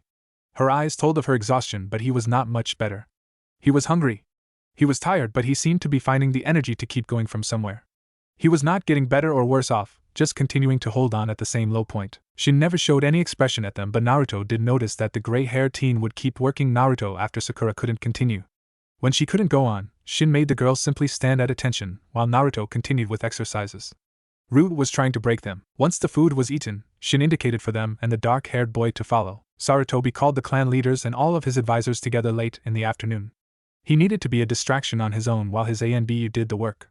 The upcoming Chunin exams was a good reason to gather them all together. The tower had many fewer people in it today. Several people had gotten sick during the morning and in the afternoon several more had begun vomiting. Sarutobi called for the meeting to be held in the Academy Room 301 where the first exam would be given. Once Sarutobi left, ANBU slipped into the tower and quietly took away about 24 people. Kakashi pulled out his old mask. The dog face on it almost mocked him. It looked like it was on guard, but he knew he had not been that attentive when he last wore it. Inu had a good reputation once, and now he had a chance to reclaim it in the future. He just had to reach out and take it. The mask slid into place. Hiro got his people together. All the physically capable would watch the known exits of the underground tunnels Root preferred to work out of. Blue Aardvark had known more than it had let on. They were all over Konoha and while technically retired never quite gave up on being who they were. Bits of information always were passed between them and as a whole they passed it on to active duty ANBU members. Root had been a thorn to them since it had been officially disbanded but never dissolved. Now, it would be pulled out like the weed it was. Naruto and Sakura faced the dark-haired boy together. So far he had beaten them both quite badly in sparring. Naruto was not certain but this guy had to be at least Chunin level already, and Shin had called him just another trainee. The blonde helped the pink-haired girl to stand as he popped her dislocated finger back into place. Under his breath he talked to her. Okay, I think I have a plan to get this guy at least once. Shin said it is a spar, right? But he never said anything about rules. We are using our best stuff on this guy and not getting anywhere separately. We need to work this together. Sakura could barely open one swollen eye after the sparring from today and was willing to try anything at this point to get a few shots in. What are we doing? When you see me make a ram seal, close your eyes and wait for the flash. Then you take out his ability to breathe. I'm gonna beat on Shin too if he falls for it, Naruto said. Sakura nodded and moved off to Naruto's left. Naruto charged headlong at the dark-haired boy once more but pulled up at about 3 steps from him and focused his chakra and made a ram seal. Sakura ran up trailing and was ready for it. The chakra flash Naruto created lit the room bright enough to make Sakura's eyes hurt even when closed. The flash faded as she ran past and jumped at the dark-haired teen. She saw his hands up by his face, and she grinned ferally as her foot connected a side kick with the boy's stomach. She was surprised, however, when the boy shattered and she was sprayed with ink. Sakura managed to roll as the resistance to her kick vanished. Naruto heard a sound to one side as the dark-haired boy was scribbling on a scroll. He followed with a hand sign and a new clone rose. Damn it, Naruto thought. He is one step ahead of us.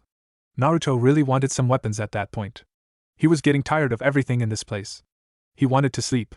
He wanted some ramen. He was fed up with playing to these traitors. Enough, Shin called out. It is time to stop for now. Sakura, let me see your hand. Shin made a hand sign and his hand glowed green as he ran it over Sakura's finger. Some minor damage to a couple of ligaments. Hold still. Shin then focused as he held the palm over the wounded area. Naruto yelled, you can heal, but you let Sakura-chan be in pain from all kinds of bruising for days now. What about her eye? Shin looked at Naruto but still never changed his expression. Healing simple bruising is a poor use of limited healing ability. The bruising reminds her that she should improve in her taijutsu ability. However, in the case of her finger, she would be limited should the damage heal incorrectly. Waiting 2 weeks for that to occur would be a waste of valuable resources. In this case, it makes sense to provide healing for that area. Naruto grumbled his annoyance. He could not fathom why he was feeling so angry at everything the past day. Instead of dealing with Shin, he looked at the dark-haired boy. Do you have a name? Heck, can you even speak? The dark-haired boy looked to Shin, who nodded briefly as he still focused on Sakura's finger. I have no assigned name at this time, he said blankly. Naruto frowned. I can't get your attention with a heiyu. I'll call you Gashi Artist since you draw stuff for jutsu. Shin finished his healing on Sakura's finger and turned away. Follow, he commanded. Sarutobi was discussing the upcoming Chunin exam with the clan elders and his advisors. He had always liked hearing other people's opinions and gave them weight in his own decision-making. He agreed that allowing as many possible teams of genin to participate in the upcoming exams would be a benefit to Konoha. Limiting it to just the elites like on foreign exams would never let Konoha find hidden diamonds in the rough. Some of the more revered clans grumbled at the idea, but they understood that a strong Konoha would make them look better in the long term. The meeting was interrupted when a noise of a body falling sounded outside the room. The ANBU at the door came to alert but recognized the ninja who came in the room. The ANBU who entered bowed to Sarutobi. My apologies, Hokage-sama. A spy who was listening in on this meeting was just disposed of. Everything is secure. Good, send out the alert, dear, Sarutobi replied. The people in the meeting frowned at hearing of a spy, but Sarutobi just raised a calming hand. We must always be cautious of spies and people who would harm the Konoha that we all love. Isn't that right, Danzo? He asked. The old crippled advisor nodded. Konoha must always be protected, Hokage-sama. Sarutobi hardened his features and looked squarely at Danzo. I take it that your failure at disbanding Root when ordered was your way of protecting Konoha, Danzo? Danzo narrowed his soul eye at Sarutobi. What are you referring to, Hokage-sama? Root was stopped after the last war at your order. It no longer exists. The time for games is over, Danzo. The spy the ANB you just eliminated was your man. The same man that has followed you to every meeting in the tower for the past year. Your spies working in the tower administration have been apprehended. Your facility is being raided as we speak. If you truly love Konoha, surrender and take your punishment. Danzo stood and glared at Sarutobi. What kind of lies have been filtering into your senile old mind, Sarutobi? He countered. No lies, Danzo. Just that time has come to put an end to your plans to turn Konoha into an aggressive power. To make sure that our children and grandchildren can have a chance to live in peace, Sarutobi said. Danzo sneered. Peace, Faye? The only way to live in peace is to be the strongest power in the world. You are letting Konoha grow weak with your soft ways, letting ninja retire instead of using them as the weapons they are. You talk of peace and allow lesser villages to grow strong. You allow enemy ninja to live and allow bandits to be turned over to daimyos for trial instead of executing them as you should. That is the law the daimyos set forth and Konoha will obey it. We serve him, not the other way around. As far as my so-called softness, people should not live in fear of their rulers. Ninja who follow through loyalty will always be better than those that follow through fear. You never understood that love of family and friends makes a Konoha ninja strong and willing to do the hard things, to make the hard choices. Every Hokage has known this and done so. And now I have to as well. Danzo scoffed. What do you mean by a hard show? Danzo's question was cut off as his good arm was removed from his body by an ANBU Tanto. A hidden kunai clattered to the floor from Danzo's kimono. The assembled people were splattered with blood before the ANBU covered the wound. The choice of whether or not to let you live, Danzo, Sarutobi said quietly. The hawk flying over Konoha made the signal it was trained to make. In various areas of Konoha, teams sprung into action. Single jonin entered shops in various parts of the village. They requested that the owner of the business come with them. The Hokage had questions for them regarding their business practices. A team of Chunin led by a jonin entered the quartermaster. They took a certain man into custody. Once they had left, another man tried sneaking out the back door only to be apprehended by ANBU as an accomplice. The hidden entrances to the root warren were flung open by ANBU, who rushed into the lair. Traps set off by the forced opening of the portals killed or wounded more than a dozen ANBU and set off an alarm inside. Those dead ANBU melted into mud or water or simply dissipated into chakra smoke. The second wave entered into the lair. An Aburame clan member accompanied each team and pointed the way past false passages and dead ends. The alert was silenced after seconds, but it served its purpose. Some additional masked ninja appeared in the passage to stop the invaders, but a brief fight ensued. The ANBU were limited to hand-to-hand encounters with kunai due to the narrow passages, but this did not stop the root ninja. One rushed ahead to combat and block one team while his comrade spat out a fire jutsu in his wake. The root ninja died along with the ANBU team. The jutsu user fled from the flaming bodies to wait and ambush another group. In another passage, the shouts of the dying team echoed. The Aburame in this squad paused and pointed to a spot in a shadowed alcove. Flung kunai peppered the shadow before a single root ninja collapsed out of it. With that ambush thwarted, the Aburame waved the team forward. Naruto and Sakura stopped eating and both looked up as the alert sounded. Shin and the dark-haired boy Naruto had dubbed Gashi both looked around before Shin stood. "Follow," he commanded as he strode out of the room. Gashi followed immediately and Sakura looked at Naruto, who shrugged and got up to follow. The spies caught up to the root agents outside of the door.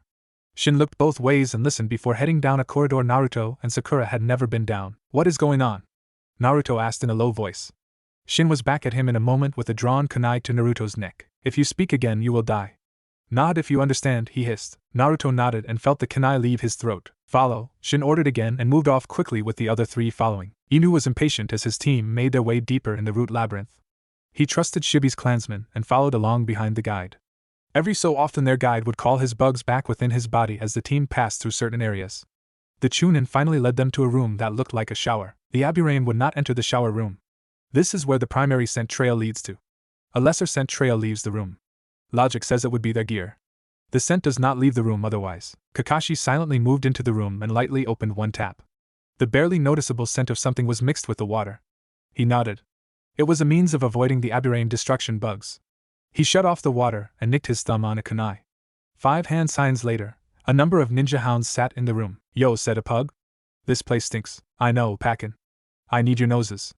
We need to find a pair of kids down here. They are doused in whatever scent this room is putting on them." The dogs all sniffed around the room and headed out the door.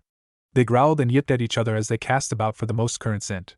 Finally Pakin spoke to Kakashi. "The most recent one is here. They keep following the same trails." Kakashi nodded and turned to the Aburame. "Take the squad with you and follow your bug's original scent trail. Likely that should be an equipment room of some kind. Secure that and recover anything belonging to the targets." The group with Kakashi nodded and took off down a different hall. Kakashi turned and followed his hounds deeper into the labyrinth. They quickly found a training room and beyond that an eating area with several half-eaten bowls of something green. The hounds all avoided the bowls. The freshest trail led out a different doorway. Kakashi had the scent himself now and hurried after the missing youths. Naruto stumbled after Shin and Gashi and helped along Sakura as they heard voices and battles in the corridors around them. The 2 older boys knew their way through this maze of passages and Naruto didn't. Something serious was happening. They passed a single body wearing a mask but not wearing normal ANBU clothes. He must be a root member, Naruto thought. Out of a side tunnel, a wounded ANBU operative appeared and grappled with Naruto. The man dropped a small gas pellet, which puffed out a cloud around Naruto and Sakura. The blonde could only grab onto the man in a reaction and tried to not get carried to the floor. Sakura slumped against the wall for a moment before responding to the attack. Her leg came up between her enemy's legs at full force. There was a grunt before the man paused in his attack on Naruto. A second kick did the job as the man released Naruto. The blonde followed up by grabbing the head and held it while he struck with a knee directly to the mask of the ANBU where he estimated was the chin. The mask shattered under the force of the blow, and the man fell to the ground stunned. Naruto grunted in pain. "Okay, that was not a good idea to do that. It just looked so cool in the movies I figured it was a real move. Those masks are hard," he thought. He stumbled away from the fallen man and hurried after Shin and Gashi. The entire melee had taken under 10 seconds. Neither of them had even thought about it, just reacted. Shin led them deeper into the tunnels. 4 ninja boiled up out of the ground into the alley. The masked root ninja quickly shed their armor and masks. Without the distinctive root garb, they could pass as ordinary ninja and clear the area to safety. The 3 men and 1 woman then quietly began to walk toward the marketplace when a fireball forced them back into the alley. A group of blue-masked ninja wearing blue robes stood on the eaves above them. "Surrender, root ninja. You cannot escape," one spoke in an authoritative voice. The woman pulled out a handful of kunai with exploding tags and activated them in the same motion. Before she could hurl them, she was struck by a half-dozen kunai herself. The activated tags fell to the ground and exploded. The buildings on both sides of the alley were heavily damaged by the blast. The 4 root ninja died. The blue-masked ninja jumped down to render aid to the wounded civilians. A Jonin was leading what appeared to be a squad of Chunin out one gate of Konoha when a swarm of bugs landed on the group. The ninja all screamed as their chakra was drained. The gate guards were shocked by this, and went to aid the team until an ANBU motioned for them to wait. They are spies. The guards were scared and one stammered out, but their papers were legitimate. The ANBU only nodded, the papers likely were legitimate. However, the people were not. Bind them and do not let them escape. Someone will come for them shortly. The ANBU returned to hiding after that while the bugs retreated back into the trees. Another explosion rocked the market district. The ground under a shop collapsed as its hidden supports were destroyed. Several ninja leapt out of the hole and raced off in several directions past screaming civilians. A pair of ANBU followed as 2 others lay wounded. One woman was knocked out but was being tended to by her teammate as he wrapped a bandage over his own wound. The moving wounded ANBU waved off the healthy team members to pursue the enemy. They could only follow 2 of the escaping enemy. They split up and pursued. Inu made his way following the scent. Fear laced into the trail now as Pakken led the way. He saw a wounded ANBU struggling to rise. He paused to help the man and the agent gasped out, "I saw the blonde and pink-haired kids down here. I tried to gas them but they took me by surprise after catching a good whiff of it. Watch out for her kicks cause she got really good aim." Inu nodded. "How long ago?" "Not even 2 minutes ago," the man gasped out in a cough. Kakashi continued on his mission. Now a moment of doubt crept into his mind. Had the teens gone over to the side of Root? A lone Root ninja crawled out of the tunnels and looked about with no expression. Danzo-sama must have fallen in his efforts to bring Konoha to glory. He stripped his clothing and doused himself with a bucket full of what looked like water. A vigorous scrub of his hair and a small bug fell out of the short strands. The man dried himself and put on civilian clothing. The young merchant would go back to his store and blend back into the population. His walk down the street was halted as a pair of men in blue robes appeared on either side of him. The Root man never noticed the senbon that impacted his neck as darkness took him. A squad entered a hallway full of bolted rooms. Panicked voices sounded from within. The massed special forces peeked into the various rooms. A dozen children of various ages between 5 and 10 were rescued from confinement. The older children seemed much more sedate than the younger, showing they had gone through some sort of emotional training. The squad originally with Kakashi had only a single person to deal with as they secured the equipment room. From within a weapons pouch belonging to Naruto crawled single Aburaim destruction bug. It flew over to land on the Aburaim Chunin and rest on the man's shoulder as it took in chakra. The man knew it was not one of his own colony, but allowed the small bug to feed. He dispersed his own bugs into the room and they quickly identified the personal property of the targets. The squad gathered the items and departed before sealing the room behind them. Sakura was in a haze now. She had just reacted when the masked man had attacked Naruto. She clung to the blonde as he led the pink-haired girl through the tunnels. The last of her strength was gone. She just wanted to eat, to get some sleep, to not have any more pain. She finally just closed her eyes and let herself slip away. Naruto suddenly found himself bearing the entire weight of his friend. He stopped to lift her up in his arms. Ahead of him Shin and Gashi stopped as well. "Leave her," Shin commanded. "The mission comes first. Our mission is to escape." Naruto narrowed his eyes at the gray-haired teen before him, not without Sakura-chan. Shin stepped closer. "You will be caught by the ANBU if you slow down. They will execute you for killing a Konoha ninja," he said in the same monotone. Naruto backed up step for step as Shin moved forward. He was tired and he could barely hold up Sakura. He had no weapons and no idea where under Konoha he was. The anger he felt kept gnawing at the back of his mind. He just decided to finally tell his taskmaster off. Shin felt the edge of worry appear in his mind for the first time he could recall. Naruto's eyes subtly changed as the blonde stood straighter. The color changed from blue to red as he spoke in a voice laced with hatred. "I will not leave my friend behind. If I have to face death to protect her, then I'll face death. Damn your mission and damn you. I am a ninja of Konohakagyo no Sato, and we do not leave our comrades behind like trash." A voice behind him spoke out. "Well said, Naruto. Please step aside so I may deal with these Root traitors." Naruto lost his focus as soon as he heard the voice. His eyes returned to their normal blue color as he turned his head to look. Shin darted forward at Naruto with a kunai poised to strike. Naruto swung around to put his back between the blade and Sakura, but a pug attacked Shin from a shadow. Naruto fell to the ground as Kakashi slid past him. The battle was as brief as it was violent. Shin could not defend himself with Pakken hanging on his arm. Kakashi stabbed the gray-haired boy in each shoulder, then kicked the teen's feet out from under him. Shin fell and took a blow to the temple before he could even hit the ground. Kakashi faced Gashi next. The dark-haired boy had only stood while Kakashi and Shin fought. "Surrender, and you will be allowed to live," Kakashi said. Gashi looked at Kakashi then at Shin as if needing orders. Kakashi took control of the situation by closing the gap and knocking out the unresisting teen. He pulled out some bits of wire to bind both Root and Ninja. Naruto was lightly shaking Sakura, trying to wake her. She was still breathing, so he was not very worried. He felt drained and wanted to collapse even more than ever. He lay her down on the ground and shakily stood back up as he kept feeling weaker. Kakashi turned to see the blonde-haired boy tending to his friend. Time to go, Naruto. Time to get you back home. Naruto narrowed his eyes and blinked, trying to clear up his tunnel vision. He kept trying to remember. He had seen this ANBU before. Inu? You used to carry me home when I always got lost in Konoha a long time ago. The dog-masked Kakashi nodded. So you do remember that, Naruto. Good. The Hokage was worried and sent me to get the pair of you out of here. Naruto nodded slowly as his eyes were closing. So where we going now, Inu? Kakashi caught the blonde as he collapsed, and he laid the boy next to Sakura. Back into the light, Naruto. All three of us. Naruto woke suddenly and sat up in the hospital bed. He looked side to side, and his eyes focused on the flash of pink he saw in the next bed. Sakura lay sleeping on the bed next to him. He actually felt better than he had in weeks. His stomach felt a bit off, but other than that he was good. He wasn't even angry anymore. The wires taped to his head and chest were the first things he removed as he glanced about the room. The door opening quietly put him on alert. A nurse came in with a smile on her face. He could see a guard outside the room before it closed. The nurse stopped at the foot of the bed. You're awake a lot sooner than expected, Uzumaki-san, she said. With what you went through the past week, we thought you would be out at least another day. Naruto looked at her warily. What do you mean? Where am I? In the hospital, of course, she said with a smile. You and Haruno-san were in bad shape when the ANBU brought you in. If you would excuse me, I need to send word to Hokage-sama that you have awakened. Naruto was confused. Yeah, sure. Once the nurse had left, Naruto lay back to think. The past few days were a blur in his memory. They had an almost dreamlike quality to them. He recalled Shin, Gashi, the tunnels, and finally Inu.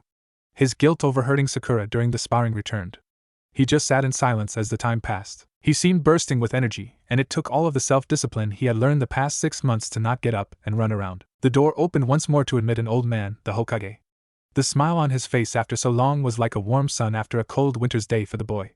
Hey, old man, he said softly. The Hokage stopped at the foot of his bed, still smiling. I am glad you're recovering so fast, Naruto. It seems Sakura is getting along better as well. You both had us worried when you arrived. Both of you were suffering from chakra exhaustion. Naruto looked at him confused. Sir, old man, how long have we been here? 2 days already? The destruction of Root went well. We got their base and most of their key people and ninja. Without you being taken to their headquarters, we would never have found it in that maze they built down there. I have teams still down there mapping it out for missing areas before we fill it in. I think we can call your mission completed. Most? Naruto wondered. Sarutobi smiled. I had Aburame Shibi plant a few of his clan's destruction bugs on each of you. Once you reached the base, some left you and returned down the back trail and found ways out that avoided the defenses Root had installed against them. Then more went into the base and marked every person in there. This allowed us to capture some that had been there but left. I assume some members of Root have escaped by the simple fact that they had not gone to the base during the time the bugs were settling on everyone. Bugs? Said a confused Sakura in a soft voice. Sakura-chan. You're awake, cried out an excited Naruto. Yeah, she grumped. Turned down the volume. Sakura was obviously not a morning person. Naruto ducked his head slightly. Sorry, the Hokage chuckled. As I was saying, the Aburame bugs got carried into the base by the pair of you and sent back several as guides to the main colony. They infiltrated the Root Warren and attached to every person in there. We were able to identify several who had left by the time our raid occurred. Naruto grinned. So we did good, old man? Sakura threw a pillow at his head. Show the Hokage some respect, Naruto, she said. The teens made faces at one another for a minute before a laughing Sarutobi broke in. Alright, settle down. There are a few downsides that need to be dealt with now. Sakura and Naruto both stopped and looked at their leader. First of all, the doctor in charge of you both had needed to pump your stomachs and, for lack of a better non-medical term, clean out your insides to get rid of whatever Root had been feeding you both. It was laced with a chakra inhibitor and some drugs that we have not fully analyzed yet. You both need to spend a few more days in the hospital to make sure they are out of your systems. Sarutobi looked at Sakura. You young lady have a few more days of healing before all of your bruising is gone. I hope you can explain why you are so beaten up. Sakura looked nervous and Naruto hung his head in shame. It was me, sir, he said in a low voice. They were making us spar full contact as training. If we held back, they would threaten us with death. My bruises just healed faster than Sakura-chan's did. Sarutobi nodded and frowned. I am not pleased that you both had to go through that, but I can understand the need for you doing what needed to be done. Naruto smiled some at that. Just watch out for those kicks of hers if you ever spar with her, old man. She is mean with them. Sarutobi nodded as Sakura blushed this time. Well, now the real issue to be dealt with. During your mission there was a large amount of intentional disinformation passed around regarding both of you. The rumor that you both attacked the pair of instructors was widely spread and many do not believe that it was falsified. Naruto, many added that to the undeserved reputation of yours. Naruto nodded solemnly. Either way, both of you are going to have some trouble with certain sectors of the civilian population for some time after this. The ninja of Konoha were informed that you both were assigned the blame on my direct orders and that neither of you did the actual deed. Word that an enemy force was being built from within Konoha and that the pair of you were being used as bait to locate it was also given out. Sadly, that may lead to few other genin trusting you closely for some time as well. I felt you both should know that right away because it might come up before you leave the hospital. Sakura sighed at hearing that. I'll save the rest of the official business for when you both get out of here. Now, since you both are up, I think you are both due some visitors. A number of people have been hoping to see you both, Sarutobi said. The aged leader went to the door and opened it before motioning to some people outside. Sakura's mother came in and hugged the teen. I was so worried about you, sweetheart. When you vanished like that, the Hokage came to see me that you were on a secret mission. The rumors were awful. He told me they were all lies and a cover story, but I still worried. Naruto watched the red-haired woman talk nonstop at Sakura after that while he just sat. Then he noticed a familiar face come in. Hiya Naruto, Iruka said. Naruto grinned as Iruka playfully bonked him on the head, and the pair caught up on the recent events. 2 days later, Naruto and Sakura were released from the hospital. The ANBU had returned the clothing recovered from the root equipment room but had held on to the rest of Naruto's weapons and scrolls. They gave him a receipt to claim it later instead. The normal attitude the ANBU operative would display was different to the pair and seemed to convey a bit of respect. A letter from Hiro was also included inviting them to come by and get some spares if they needed it. At a discount, of course. The pair had received visits from Team 10, but only a few members from their remedial class. They had never been well like there, so it did not bother them. Ayam had come in and brought them ramen once. Sakura felt strangely upset when the waitress had given Naruto a kiss on the cheek. At their release, they were escorted to the Hokage Tower. Naruto noticed a few openly glaring stares but also a few smiles in his direction. Sakura was not really prepared for the negative reaction but tried to not let it bother her. The training they both had over the previous months let her maintain a calm expression even if she was troubled inside. The days of both being unnoticed in their military clothing were over. One pair of eyes focused on the passing group. The thought behind them was malevolent but the face never changed. A short wait found them standing before the Hokage. The old leader stood and walked around his desk. He held out a ninja headband to each of them. The new metal gleamed in the light. The teens both smiled and took them.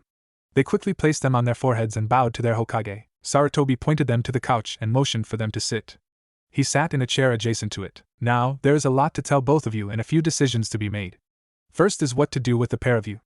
I have already assigned you both to a Jonin sensei, but I have been asked by a half-dozen others to consider them for the position. The ones asking include Kat and the man Hiro from the clothing store. Those two are the biggest surprise since neither of those people has shown any inclination to be a teacher. However, I am going to go with the choice I made 7 months ago when I was forming teams. Sakura narrowed her eyes slightly at that as the Hokage continued. I am going to place the pair of you with Hatake Kakashi.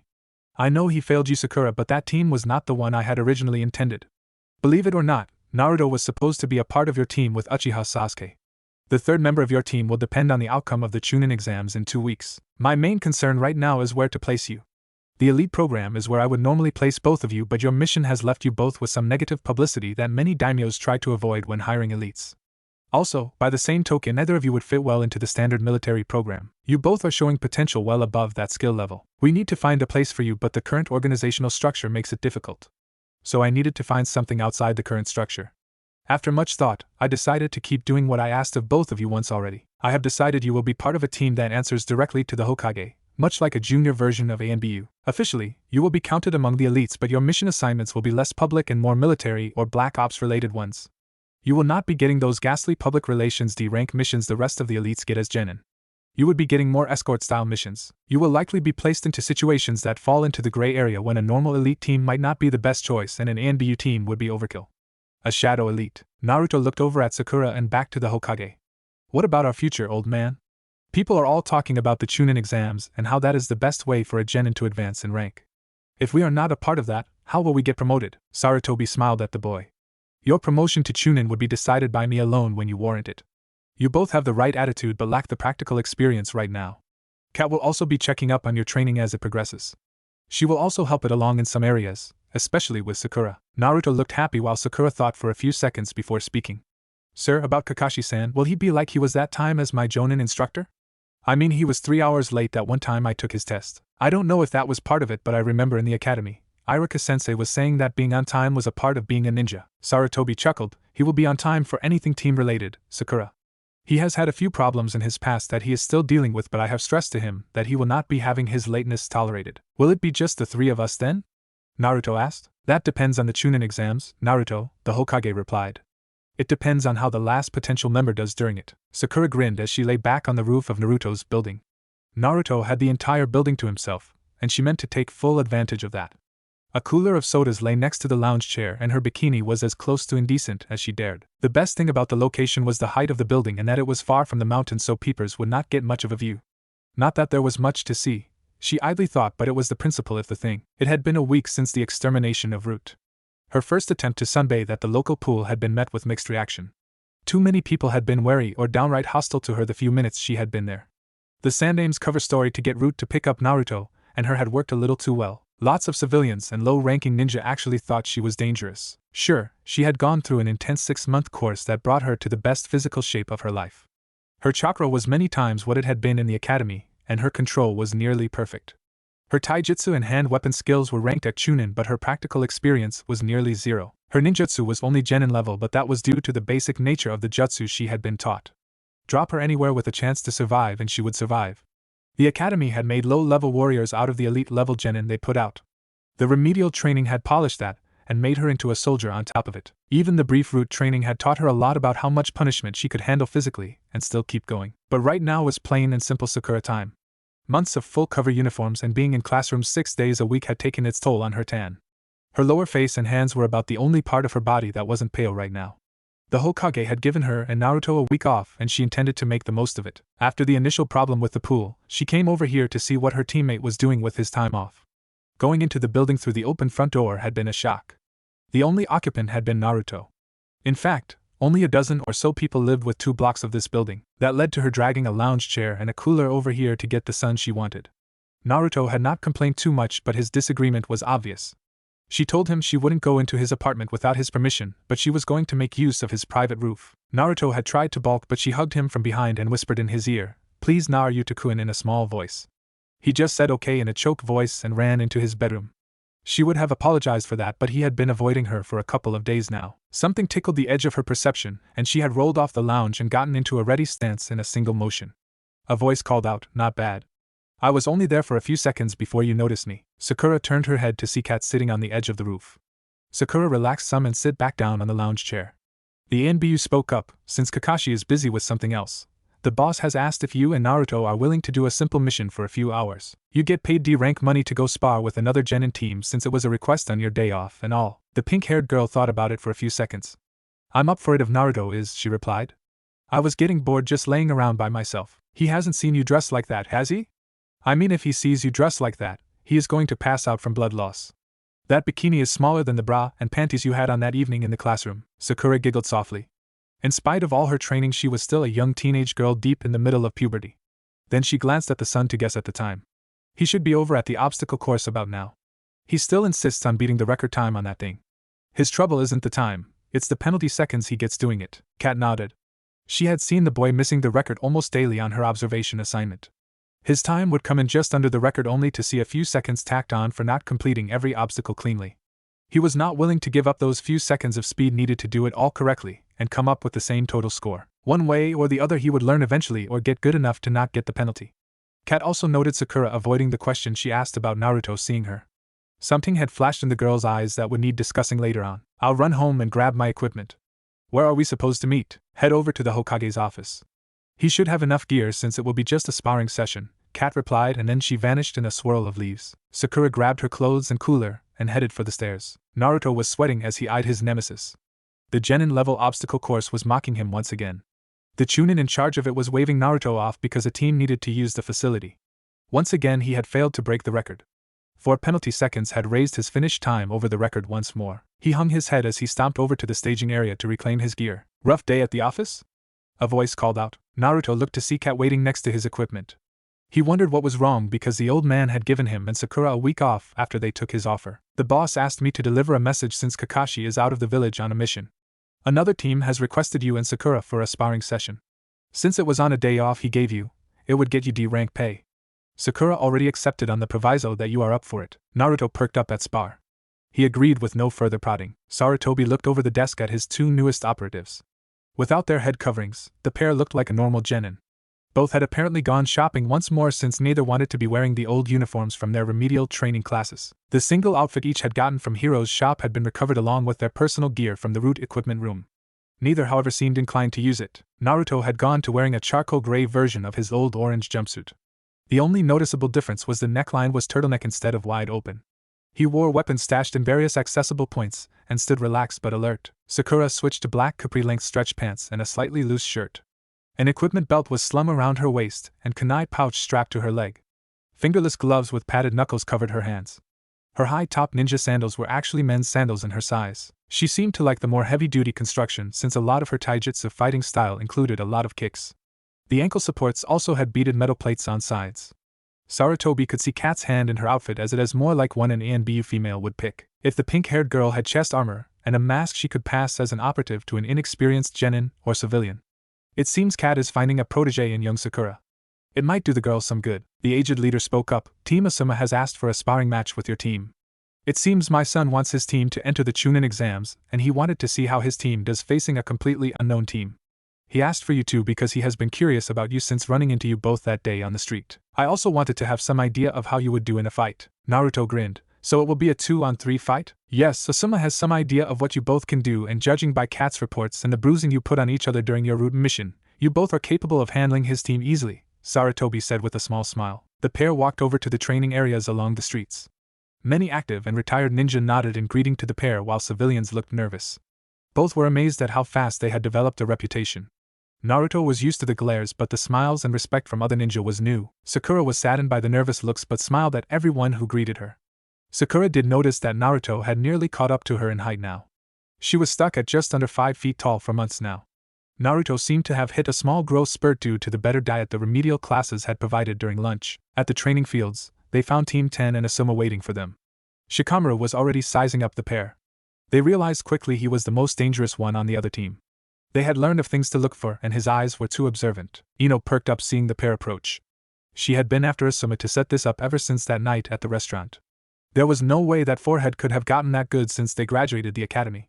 Sakura had been washed back while she had been kept in the elites and gone on a lot of official missions, even some C-rank ones. She watched the pair stroll across the field like they did not have a care in the world. Bah, lambs to the slaughter, she thought. Choji just munched his chips as he watched Naruto and Sakura approach. His father had talked to him after the whole route incident in town. He mentioned that Choji should never disrespect either of the pair. They had gone on a high Chunin ranked mission with no backup, with a strong chance of dying, and had gone into it with open eyes. The boy chewed more slowly as he had heard respect in his father's voice when Choji had thought of scoffing at them for failing out of elite. Someone his father respected was worth paying attention to. He would be careful today. Shikamaru was sizing up every movement that Sakura and Naruto made as they walked over. The pair seemed too relaxed. They had been invited to a spar, but Shikamaru knew it would be more than that. Ino had been badgering Asuma for weeks. They both looked professional and carried themselves more like Chunin or Jonin than Genin. When they were close enough, he could see their eyes. They were dangerous eyes and had been evaluating his team the entire time. Naruto's eyes focused directly on his own, and the blonde boy gave a small nod. Naruto knew he was being sized up. Shikamaru suppressed a shudder and turned to Ino and Choji. Guys, this is not going to be easy. I think Asuma-sensei was right when he said they could take us out, he said in a low voice to his teammates. Choji just grunted and nodded slightly while Ino looked at him, and just said, as if. Choji looked at the blonde girl. Ino, my father told me to give them respect. That should tell you something. Ino looked shocked. Chozo was a classic Akimichi in that he respected strength of body and character. For a pair of genin to have that from him was something she did not expect. She just nodded slowly after Choji spoke and decided to not say anything after that. She remembered some of the things that Asuma had said that night about the legions, and how Sakura had faced being sent to that without flinching. Ino knew she would have been whining like a 3-year-old if she had to face that.